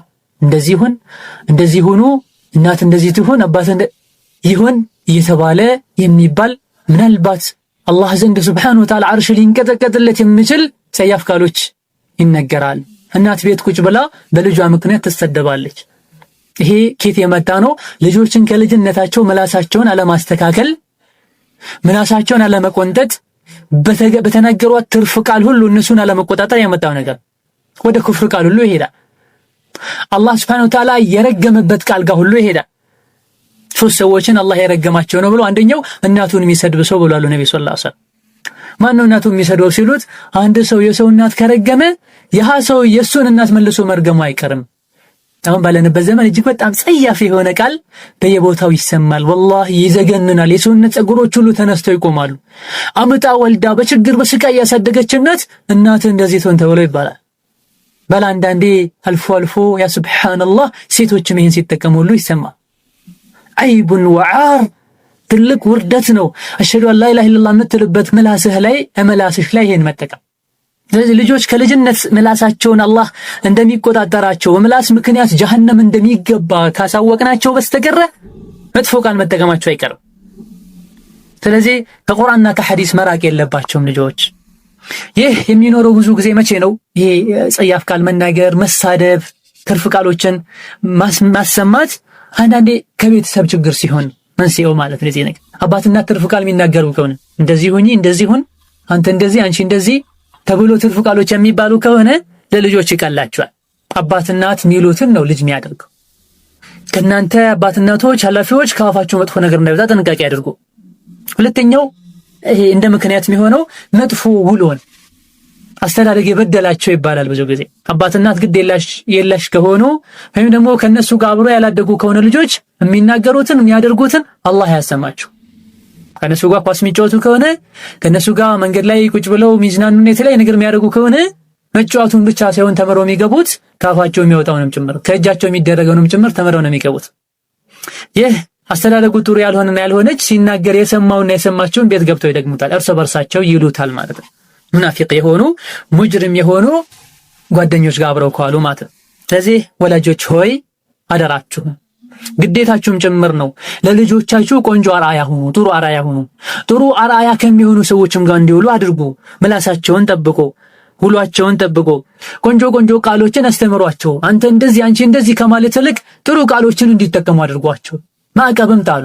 እንደዚህ ብሎ የተሳደበ ሰው እንደዚህ አደርገዋለሁ፣ እንዲህ አይነቱን ቃል ሲል የሰማሁት ሲሆን ዛሬ አስረዋለሁ ገርፏለሁ መባል አለበት። መጀመሪያ አስፈራርቶ በጸባይ በምን ካልተቻለ ማስፈራራትና እርምጃ መውሰድ ተገቢ ነው። አብዝተህም ለስላሳ መሆን የለብህም ከልጆች ጋር። አብዝተህም ጨካኝና ጠንካራ መሆን የለብህም። መሆን ያለብህ ሰዓት ጠንካራ መሆን ተገቢ ነው። እንዲሁ መለስለስ ያለብህም ጋር መለስለስ ተገቢ ነው። እንዲሁ አንድ አይነት አካሄድ መካሄድ የለበትም። አንዳንድ ሐዲሶችን መንገርም ይጠቅማል። ለዚህ ረሱሉ ሰለላሁ ዐለይሂ ወሰለም ሙስሊምን መስደብ ፍስቅ ነው፣ አፈንጋጭነት ነው፣ ከዲን መውጣት ነው። ያኒ ከዲን መንገድ ከሙእሚንነት መንገድ የማይጠበቅ ነው፣ ወደ ኋላ እንድንል የሚያደርግ ነው። ሙስሊምን መግደል ደግሞ ኩፍር ነው ያሉትን ሐዲስ መንገር። እንዲሁ አብዱላህ ኢብኑ ዐምር ረዲየላሁ ዐንሁ የዘገቡትን ሐዲስ ኢነ ሚን አክበሪል ከባኢር አን የልዐነ ረጁሉ ዋሊደይ፣ ከታላላቅ ወንጀሎች አንድ ሰው ወላጆቹን መስደብ ነው መርገም ነው ብለዋል ነብዩ ሰለላሁ ዐለይሂ ወሰለም። እንዴት አንድ ሰው ወላጁን ይረግማል ሲሏቸው አንድ ሰው የሆነን ሰው አባቱን ከሰደበበት እናቱን ከሰደበበት መልሶ መስደቡ አይቀርም። በተዘዋዋሪ እነሱ ቤት ቁጭ ብለው ልጃቸው አሰደባቸው ማለት አይደል እንዴ ብለዋል ረሱሉ። ኢማም አልቡኻሪ እንደዘገቡት ማለት ነው። ኢዘን ይህ ጥንቃቄ ሊደረግ ይገባል። ሌላው ደግሞ አሁንም ከዚህ ተያይዞ ማለት ነው ጥሩ አኽላቅን ጥሩ ኢማንን ባለ ማስተማራችን ተከትሎ የሚመጣው ምንድነው? ኢንሂላል ከዲን ከአኽላቅ ከቤተሰብ ትእዛዝ ከአላህ ከረሱል ትእዛዝ እስላም ካዛቸው ነገሮች ሁሉ አፈንግጦ የመውጣትና እንደፈለጉ የመሆን ባህሪም ይመነጫል። ይህ እጅግ በጣም የሚያሳዝን እየተስፋፋ ያለም ችግር ነው። በተለይ ባለንበት ዘመን 21ኛው ክፍለ ዘመን ላይ የትም ብትሄድ የትም ብታይ አብዛኛው ወጣት አብዛኛው ልጆች ወንዱም ይሁን ሴቱ ተቅሊድ አርአያ የተለያዩ ነገሮችን አርአያ ማድረግ ቁርአንና ሐዲስ ተትቶ ሰሃቦች ተትተው ሙሐመድ ሰለላሁ ዐለይሂ ወሰለም ተትቶ ሌሎችን አርአያ ሲያደርጉ ነው የሚታይ። ሴቶች የሚለብሱት አለባበስ 8 ዓመት 9 ዓመት ሁሉ ሆኗት አንዳንዴ የልብስ አመራረጧን ልብ በሉ ህፃኗን ቴሌቪዥን ላይ ይችው ነገር ኮፒ አድርጋ አምጥታ ላይ ስትለጥፍ ይታያል። ህፃኗም ልጅ እንደዚሁ ትምህርት ቤት ከካፍር ወንድሙ ያየውን ሚዲያ ላይ ያዩትን ነገር ሲከተሉ ነው ረሱልን ሰለላሁ ዐለይሂ ወሰለም ከመከተል ይልቅ ያን ሲከተሉ ነው የሚታይ።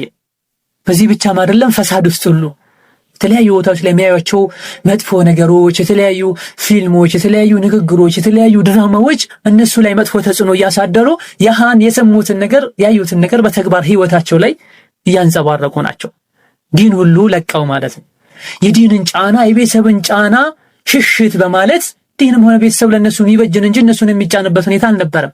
ግን የሚሰሙት የሚያዩት ነገር እንዲሸሹ አፈንግጠው እንዲወጡ እያደረጋቸው ነው።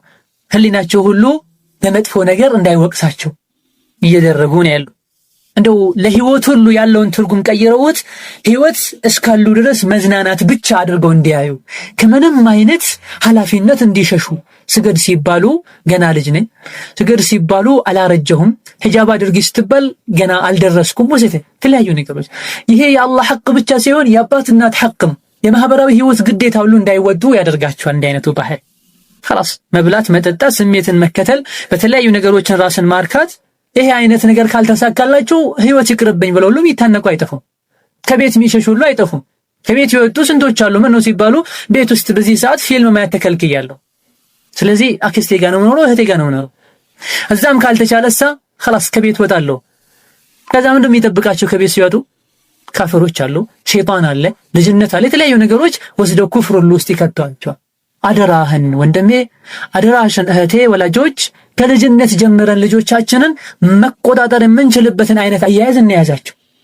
ቴሌቪዥን ማየት መብታቸው ነው፣ ድራማ ማየት መብታቸው ነው። አስከልክላቸው ብላ እናት በተራዋ ልጅ ላይ አባት ላይ ትጮኻለች። ኢማን ካሌላት አባትም በበኩሉ እናት ላይ ይጮኻል። መብትና ግዴታቸውን ለይተን በአዱንያ አብልተን አደልበን አዘንጠን ለጀሃነም እሳትን ኪብለን የምንሰጣት ከሆነ ወላሂ ጨካኞች ነን። እይታችን አስተሳሰባችን ይስፋ፣ አርቀን እናስብ። ከአዱንያ በኋላ ህይወት እንዳለን ነው። አዱንያ አንድ ቀን ብርድ ላይ እንዲቀመጡ አንድ ቀን እንዲራቡ አትፈቅድም አንተ አባት፣ እናትም እንደዚሁ። የጀሃነም እሳት ግን ሁሌም እንዲያቃጥላቸው እንዲቀምሱት እሳትን መፍቀድ አርቆ አለማሰብ። ዛሬ ብቻ ይብሉልኝ ነገ አፈር ይብሉ ከፈለጉ መርዝ ብላችሁ አትልም። ለዛሬም ለነገም ለሚቀጥሉ ዓመትም ጭምር ነው የምታስበው። ለአኺራ ሲሆን ለምን እንደዛ አስፍተን አናስብ? አዱንያ ላይ አምሮባችሁ አኺራ ላይ እሳት የሚጠብቃችሁ ከምን ያደርግላችኋል?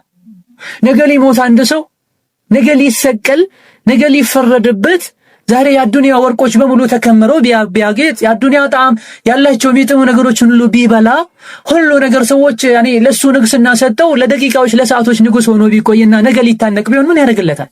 ነገ ሊሞት ቢሆን ምን ያደርግለታል? ይልቁንስ ነገም ከዛ በኋላም የተስተካከለ ህይወት የሚኖርበትን ነገር ተረባርቦ መፈለግ እንጂ።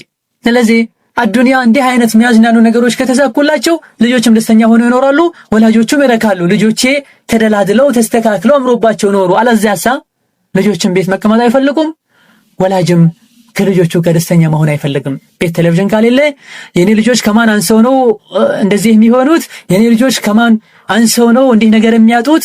የኔ ልጆች ምን ስለሆኑ ነው ጠዋት ተነስተው ቁርአን የሚቀሩት ብርድ የሚመታቸው መባል የለበትም። ያንተ ልጆች ናቸው። በአዱንያም በአኺራ ኸይር ሰርተው ከሆነ አሰርታቸው ከሆነ ጀነት ትገባለህ አብረህ።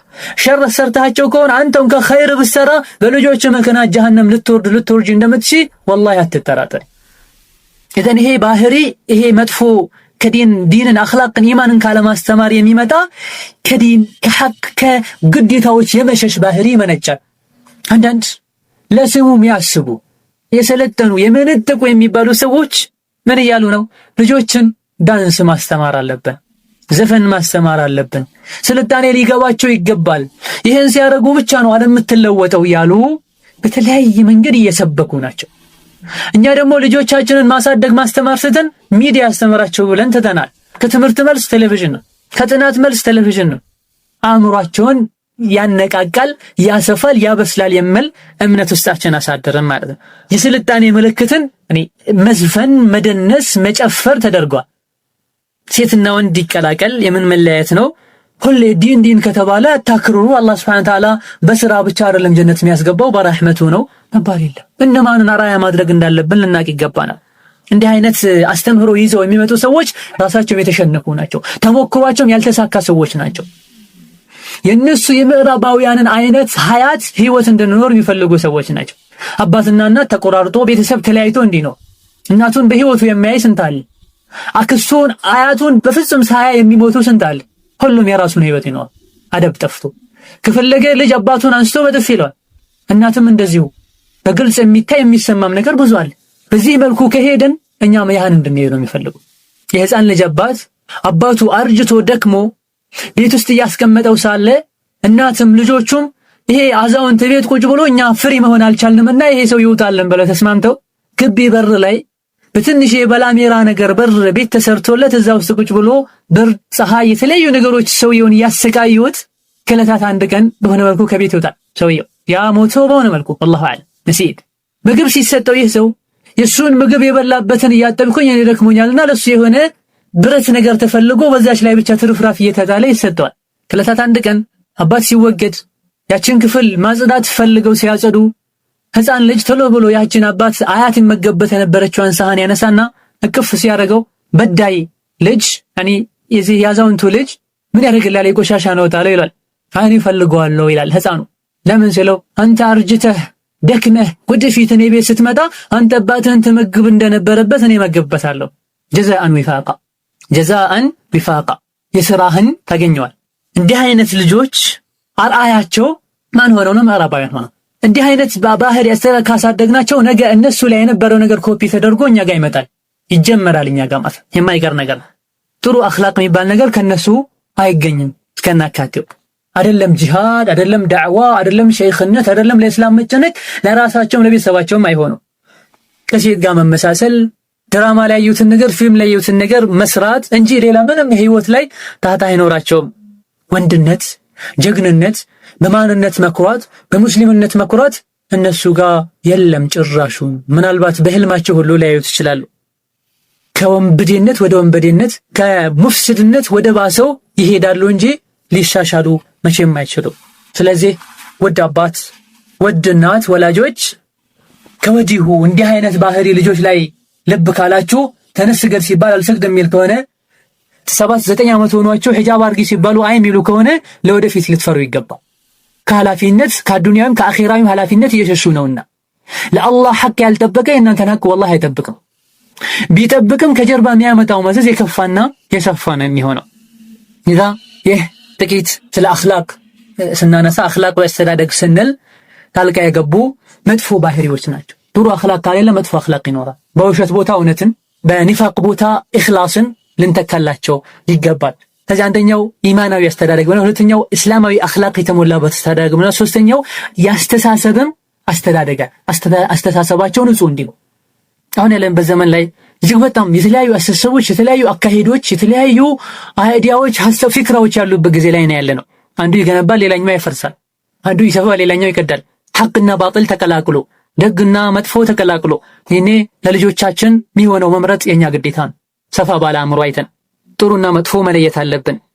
በትንሹ በልጅነታቸው ይሄን ነገር ካላወቁ ወደፊት አያውቁትምና ይሄን ያላደረገን እንደሆነ የመጥፎ ነገር ማዕበል ልጆችን ይዞብን ይሄዳል።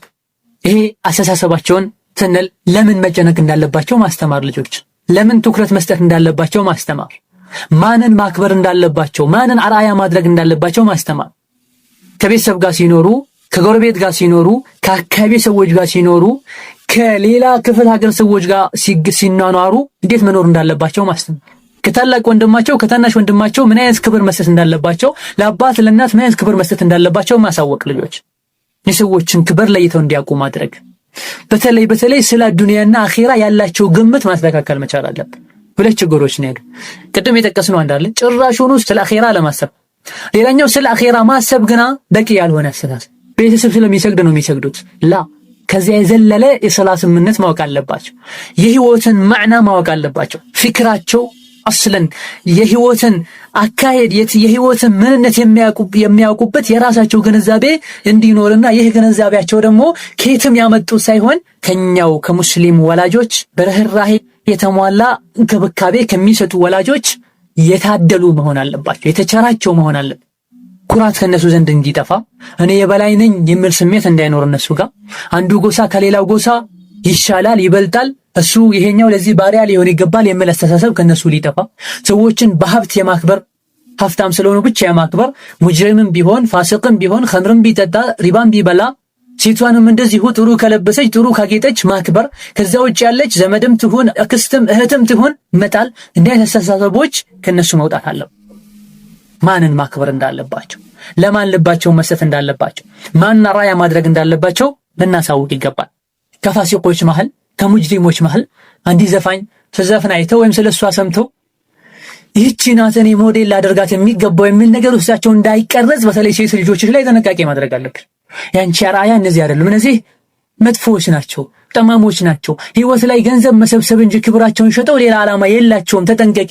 ያንቺ ራያ አይሻ ናት፣ ኸዲጃ ናት፣ ሐፍሳ ናት፣ መይሙና ሐፍሳ ቢንት ሲሪን ናት ብለሽ ልትነግሪና ታሪካቸውን ልታሳውቂ ይገባል። አንተም እንደዚሁ ወደፊት ሳድግኔ እንደዚህ ነው መዘፍነው ይልሃል። ይሄ ካልሆነ በስተቀር ወደፊት ሳድግኔ እንደዚህ ነው መጫወተው ኳስ ይልሃል። ዓላማቸው ምን ይሆናል ማለት ነው? አስተሳሰባቸው እዚሁ የተገታ ይሆናል። በአንጻሩ ጥሩ ሰው ባያችሁ ቁጥር خلاص እንደዚህ አይነት ሰው መሆን አለበት የተሻለ እንደውም ልንላቸው ይገባል። ልጆችን ከልጅነት ጀምሮ ጥሩ ሰዎችን እንዲወዱ መጥፎ ሰዎችን እንዲጠሉ ማድረግ ከኒ መጀመር አለበት።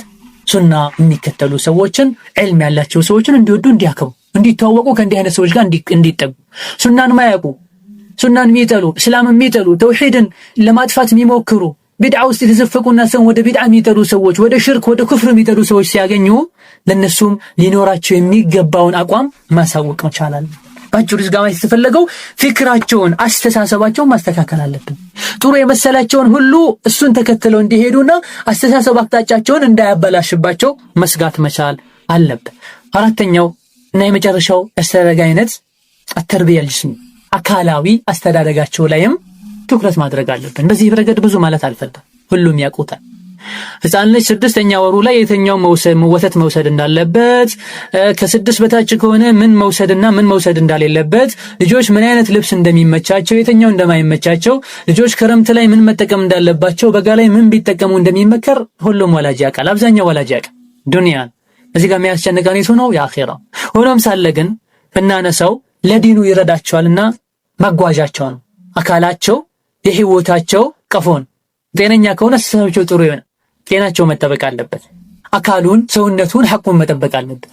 እጅ የሰጠው አላህ ለምን እንደሰጠው ማወቅ አለበት። እጁንም ንጽህናውን መጠበቅ እንዳለበት በዛው እናስተምረዋለን። እግር አላህ ለምን እንደሰጣቸው ማሳወቅ አለብን።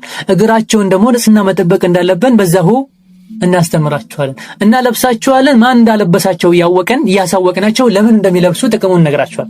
ባለመልበሳቸው ፀሐይ እንደሚመታቸው፣ ብርድ እንደሚመታቸው፣ አቧራ ላያቸው ላይ ሆኖ ቆዳቸውን እንደሚቀየር የተለያዩ ነገሮች እነግራቸዋለን።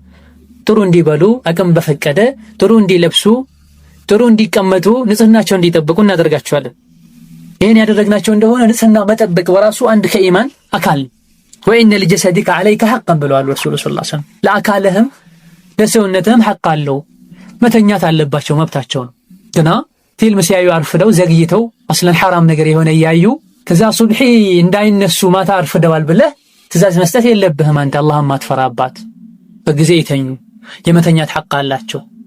የተስተካከለ መኝታ የማግኘት ሐቅ አላቸው። እንዳቅም ሲተኙ አደብ አለው። 7 ዓመት ከሞላቸው 10 ዓመት ከሞላቸው ቅደም ተከተሉን ጠብቆ መሄድ ያለባቸው ጉዞ አለ። 10 ዓመት ላይ ወንድና ሴት ተለያይተው ቢተኙ ረሱሉ ሰለላሁ ዐለይሂ ወሰለም መመሪያ ሰጥተዋል። 7 ዓመት ሲሞላቸው ሶላት እንዲታዘዙ ረሱሉ ሰለላሁ ዐለይሂ ወሰለም አዘዋል። 10ኛው ላይ አልሰግድም ካሉ እንዲደበደቡ ሁሉ ረሱሉ ሰለላሁ ዐለይሂ ወሰለም አዘዋል። 10 ዓመት ሲሞላቸው ራቆታቸውን ወንድና ሴት ተቃቅፈው እንዳይተኙ፣ አንድ አንሶላ ውስጥ እንዳይተኙ ረሱሉ ሰለላሁ ዐለይሂ ወሰለም ትእዛዝ አስተላልፉ። ረሱሉ ካንተና ከኔ የበለጠ አርቀው ስለሚያስቡ ይሄ ዓመት ስለ ተቃራኒ ጾታ ማወቅ የሚጀምሩበት ጊዜ ነው። ስህተት ላይ እንዳይወጥቁና ስህተትን ላይ ለምዱ አብረው ከተኙም ከውስጥ ልብስ እንዲያደርጉ ወይም አንሶላ የተለየ እንዲያደርጉ ይመከራል። እንቅልፋቸው ሲተኙ ሲነሱ ዝክሮች መባል እንዳለባቸው ሁሉ ማለት ነው። እደን ይህ አካላቸውን፣ አለባበሳቸውን፣ አመጋገባቸውን በተመለከተ ጥንቃቄ ማድረግ አለብን። የዱንያዊ አኺራዊ ምክር ጭምር ነው። እንዲሁ ጎን ለጎን አንዳንድ ስፖርት ነገሮችን ቢማሩ ከዲናቸው በማይጋጭ መልኩ እሁድ የሆነ ክፍት ሰዓት ካለ፣ ጁሙዓ ክፍት ሰዓት ካለ አባት ከልጆቹ ጋር እናት ከልጅ ጋር በተመቸ ያክል ማለት ነው ቢማሩ ምንም ችግር የለውም። አካላቸውን ያጠነክራል፣ አእምሯቸው እንዲነቃቃ ያደርጋል። ለቀጣይ ለሚሰሩ ስራ በሙሉ ልብ በፍቅር እንዲሰሩ ያደርጋቸዋል። ይሄ ማለት በሩን ከዛም ከዚህም ክፈተው ማለት ነው። 24 ሰዓት ክፍት ሰዓት ባገኙ ቁጥር ኳስ ጋር ይሄዱ፣ ክፍት ሰዓት ባገኙ ቁጥር የሆነ ነገር ይመልከቱ ማለት አይደለም። ሰዓት ይኑረው። ሰርተው ሲደክሙ ለቀጣይ ስራ እንዲነቃቁ የሆነ ነገር አጫውቻቸው እናት ቤት ቁጭ ብለሽ አባትም እንደዚህ። አንዳንዴ የሚባል ነገር አለ፣ ልጆች አትሳቁ የሚባል ነገር አለ። ይሄን ወደ ኋላ አጣሉት። ረሱሉ ሰለላሁ ዐለይሂ ወሰለም ከልጆች ጋር ይቀልዱ እንደነበረ ለልጆች እንደ ፈረስ እሳቸው ፈረስ ሆነው ላያቸው ላይ ልጆች ይወጡ ያጫውቷቸው እንደነበረ ታሪክን ጎንበስ ብለህ አንብብ። የአምባገነኖችን ታሪክ ትተህ የበለጠ የሚወዱህ ልጆች ምትለው የሚሰሙ የሚናፍቁም ስታጫውታቸው። ወደ መስጊድ ይዛቸው ሂድ፣ ቤተሰብ ጥየቃ ወሰዳቸው፣ ክፍት ሰዓት ካለ አንዳንድ ቦታዎች ወስደህ አዝናናቸው ከሸሪዓ በማይጋጭ መልኩ። ገና ድንበር አይለፍ። ይሄን የምንለው ለምንድን ነው? ልጆች ሁሉን ነገር ሲሰሩ በንቃት እንዲሰሩ ጤናቸው እንዲጠበቅ በማለት ነው። ወይላማ ልጆችን ብቻ ውጫቸውን ላደል ብለህ ለዲኑ ትኩረት ሳትሰጥህ የምትኖር ከሆነ 4-5 ሰዎች በፈረስ ወይም በግመል እየጋለቡ ወደ ሐጅ ወይም ወደ ሆነ ጉዞ የሄዱ ሳለ አንደኛው መሃል ላይ ቆሞ የግመሌ ኮርቻ ተበላሽቷል፣ ይሄ ቆሽቷል፣ ይሄ አርጅቷል፣ ስለዚህ እዚህ ላይ ቁጭ ብዬ በእጄ ሰርቼ መቀየር ማጠብ አዲስ መግጠም አለብኝ እያለ ሐሳቡን ቢቀይርና ሌሎቹ ጥለውት ቢሄዱ ምድረ በዳ ላይ የአውሬ እራት ሆኖ ይቀራል። ልክ አንተም እዚህ ልጆች ውጫዊ አካላቸውን ብቻ ለማስተካከል ለማሳመር እየጣርክ የምትኖር ከሆነ ነገ ትሞታላችሁ። በኢማን ታንጹ ያልቀረበ እሳት ትገባዋለች። ኢዘን ዑመር ባሉት መሰረት ረዲየላሁ ዐንሁ ዓሊሙ አውላደኩም ሲባሐ፣ ልጆቻችሁን ዋና አስተምሯቸው፣ ቀስት እንዴት እንደሚወረውሩ አስተምሯቸው፣ ፈረስ እንዴት እንደሚጋልቡ አስተምሯቸው ይላል። ይሄ ሁሉ ለዓላማ ነው፣ እንዲሁ ለመዝናናት ብቻ አይደለም። ዛሬ እንደሚደረገው ዋና አስተምሯቸው፣ አደጋ ቢደርስ ባህር ላይ እንዴት መውጣት እንደሚችሉ ያውቁ ዘንድ፣ ርማያ ቀስተም እንዴት እንደሚወረውሩ አስተምሯቸው፣ ከጠላት ጋር ጦርነት በሚገጥሙበት ሰዓት እንዴት እንደመጠቀም እንዳለባቸው እንዲያውቁ፣ ፈረስ መጋለብ አስተምሯቸው ስለሚጠቅም እንዲሁ ስፖርትና መዝናናት ስለሆነ ብቻ አይደለም። አሁንም ይሄን ስመክር እኔ በዚሁ እንድናስበው ንያው ይሄ እንዲሆን እንዲጠነክሩ ለሚጠበቅባቸው ኃላፊነት ልጆቻችን የተለያዩ የመዘፍን አሻንጉሊት ከማምጣት ሮቦት ከማምጣት የተለያዩ ነገሮችን አምጥቶ ልጆችን በዚህ 24 ሰዓት ጆሮ የሚያደነቁር ዘፈን ከፍተው በአሻንጉሊታቸው የተለያዩ ነገር ደደብ ከሚሆኑ 24 ሰዓት ካርቶን ፊልም እያዩ ደደብ ከሚሆኑ ሌላም መዘዝ ከሚያመጣባቸው አስተማሪ የሆኑ ነገሮች ላይ እንዲዝናኑ አድርጋቸው። አሻንጉሊት ፊልም ላይ ተኩስ ሲተኳኮሱ አይቶ እህቱ ላይ አንስቶ ተኩሶ ይገደላል። አሻንጉሊት ፊልም ላይ ከላይ ከፎቅ ዘሎ ሲወርድ አይቶ እሱም ከላይ ዘሎ ወርዶ ይወደቃል። ሌላ ሜዳ። ስለዚህ ውሏቸውና አዝናኝ ነገሮችን ልንመርጥላቸው ይገባል። ይሄን ሁሉ ካልን በኋላ በመጨረሻም አባት ሆይ እናት ሆይ እባካችሁ ልጆቻችሁ አላህ ለእናንተ የሰጣችሁ ሽልማቶች እንደሆኑ ወቁ። ስንቶች ልጅ አጥተው ልጅ ሸቷቸው ልጅ ናፍቋቸው የፈለጉትን ሁሉ የቻሉትን ሁሉ ለመስጠት ሁሉ ተዘጋጅተው ልጅን አላህ ይነፈጋቸዋል። እነዚህ ልጆቻችሁ አላህ ኒዕማ ሰጥቷችሁ በአላህ ኒዕማ ለራሳችሁ እሳትን አትግዙ። ልጆቻችሁን በሰላማዊ አስተዳደግ ካላሳደጋችሁ የቂያማ ቀን አላህ ፊት ቆመው ይከሷችኋል። ጌታዬ ምግብ ሲሰጠኝ ምግብ ስትሰጠኝ ልብስ ሲያቀርብልኝ ስታቀርብልኝ ያንተን አንድነት ያንተን ማንነት ያንተን ኃያልነት በሚገባ አላስተማረኝም ብሎ ይከሱሃል። የማይቀር ነገር ነው፣ አትጠራጠር። በተለይ አባት ዲንን አስተምራቸው፣ ዲንን አስተምሪያቸው። እንዲሁ እነዚህ ኒዕማ እነዚህ የአላህ ስብሓነሁ ወተዓላ ስጦታዎችን በመልኩ መጠቀም እንዳለብን ነው። አላህን እናመስግነው፣ አላህን እንፍራው። ሊፈትነን ይችላል። የነበሩ ልጆችን ሁሉ ባንዴ ወስዷቸው ሊፈትን ይችላል። ያኔ ታውቀዋል። ሌላኛው እንዲሁ አዱንያ ላይ ልጆችን መሰጠት ትርጉሙ በአዱንያ እነሱን በማየት መርካት ብቻ አይደለም። የቂያማ ቀንም አብሮ ከነሱ ጋር ጀነት በመግባት የቂያማ ቀንም ልጆች በሰሩት መልካም ስራ አባት ከፊት እናት ከፊት ሞተው ከሆነ ሲጠቀሙ የሚያገኙት ማዕረግ ነው። ለዚህ የሚያበቃን አስተዳደግ ቀርጸናል ወይ ብሎ የራስህን ጠይቅ። ይህ ይሆን ዘንድ ለአካለ መጠን ከደረሱበት ጊዜ አይደለም። ብዙ ጊዜ እንደሚባለው ይደጉና ራሳቸው ይወስኑ ህይወታቸውን አትበል፣ ጃሂል አትሁን። የጃሂል አነጋገር ነው። ከልጅነት ተጨነቅላቸው። ድንጋይ ላይ የሳልከው ነገር አይጠፋም፣ አፈር ላይ ውሃ ላይ የጻፍከው ነገር ግን ይጠፋል። ልጆች ልጅነት ለጋ አእምሯቸው ላይ የቀረጽከው ነገር አይጠፋምና በልጅነት አእምሯቸው ዲንን አስቀም። ወላሂ ዲንን የተማረ በአዱንያም በአኺራ የበላይ። ይህ ይሆን ዘንድ ከልጅነት ጀምሮ እንቅስቃሴያቸውን ተከታተሉ። ቶሎ ያገኛችሁትን ነገር እርምጃ ወስዳችሁ አስተካክሉ። አንዳንዴ ጸባይን፣ አንዳንዴ ቁጣን፣ ካስፈለገም መቆንጠጥን እየተጠቀማችሁ በልጅነቱ ጥሩ ሆኖ ካየኸው ሁሌም ጥሩ ይሆናል ብለሽ አትመኝ። ተጠባበቁ፣ ተከታተሉ። የሆነ ሰዓት ላይ አንዲት የሆነች ውሎ ብቻ ልታበላሻቸው ትችላለች። ዱዓም አድርጉ፣ ጥሩ ሰው መረጡላቸው። ይሄን ሁሉ ያደረጋችሁ እንደሆነ ሷሊህ ልጆችን፣ የአይን ማረፊያ ልጆችን፣ በአዱንያም በአኺራ የሚያኮሩ ልጆችን፣ ስትታመሙ የሚያስታሙ፣ ስትሞቱ የሚቀብሩ፣ ከቀበሯችሁ በኋላም ዝናችሁን ሁሌ የበላይ አድርገው የሚያቆዩ፣ በዘመድ በአዝማድ በሀገር የሚያስኮሯችሁ ወይኔ የገሌ ልጆች ብለው የሚያስመኙ እናንተን አይነት ልጆች ይሆኑላችኋል። ይህ ያልሆነ እንደሆነ አሁን የጠቀስናቸው ነገሮችን ያልተጠቀመን እንደሆነ እሱን ወደ ኋላ ጥለነው ልጆቻችን ሌላ ነገር እንዲያሳድግልንና አዱንያዊ አስተዳደግ ብቻ ቀርጸን በልተው ደልበው ኖረው እንዲሞቱ ከሆነ ጭንቃችን በአዱንያ በአኺራ እንዋረዳለን። አላህ ዘንድ የሚጠብቀን ቅጣት ብዙ ነው።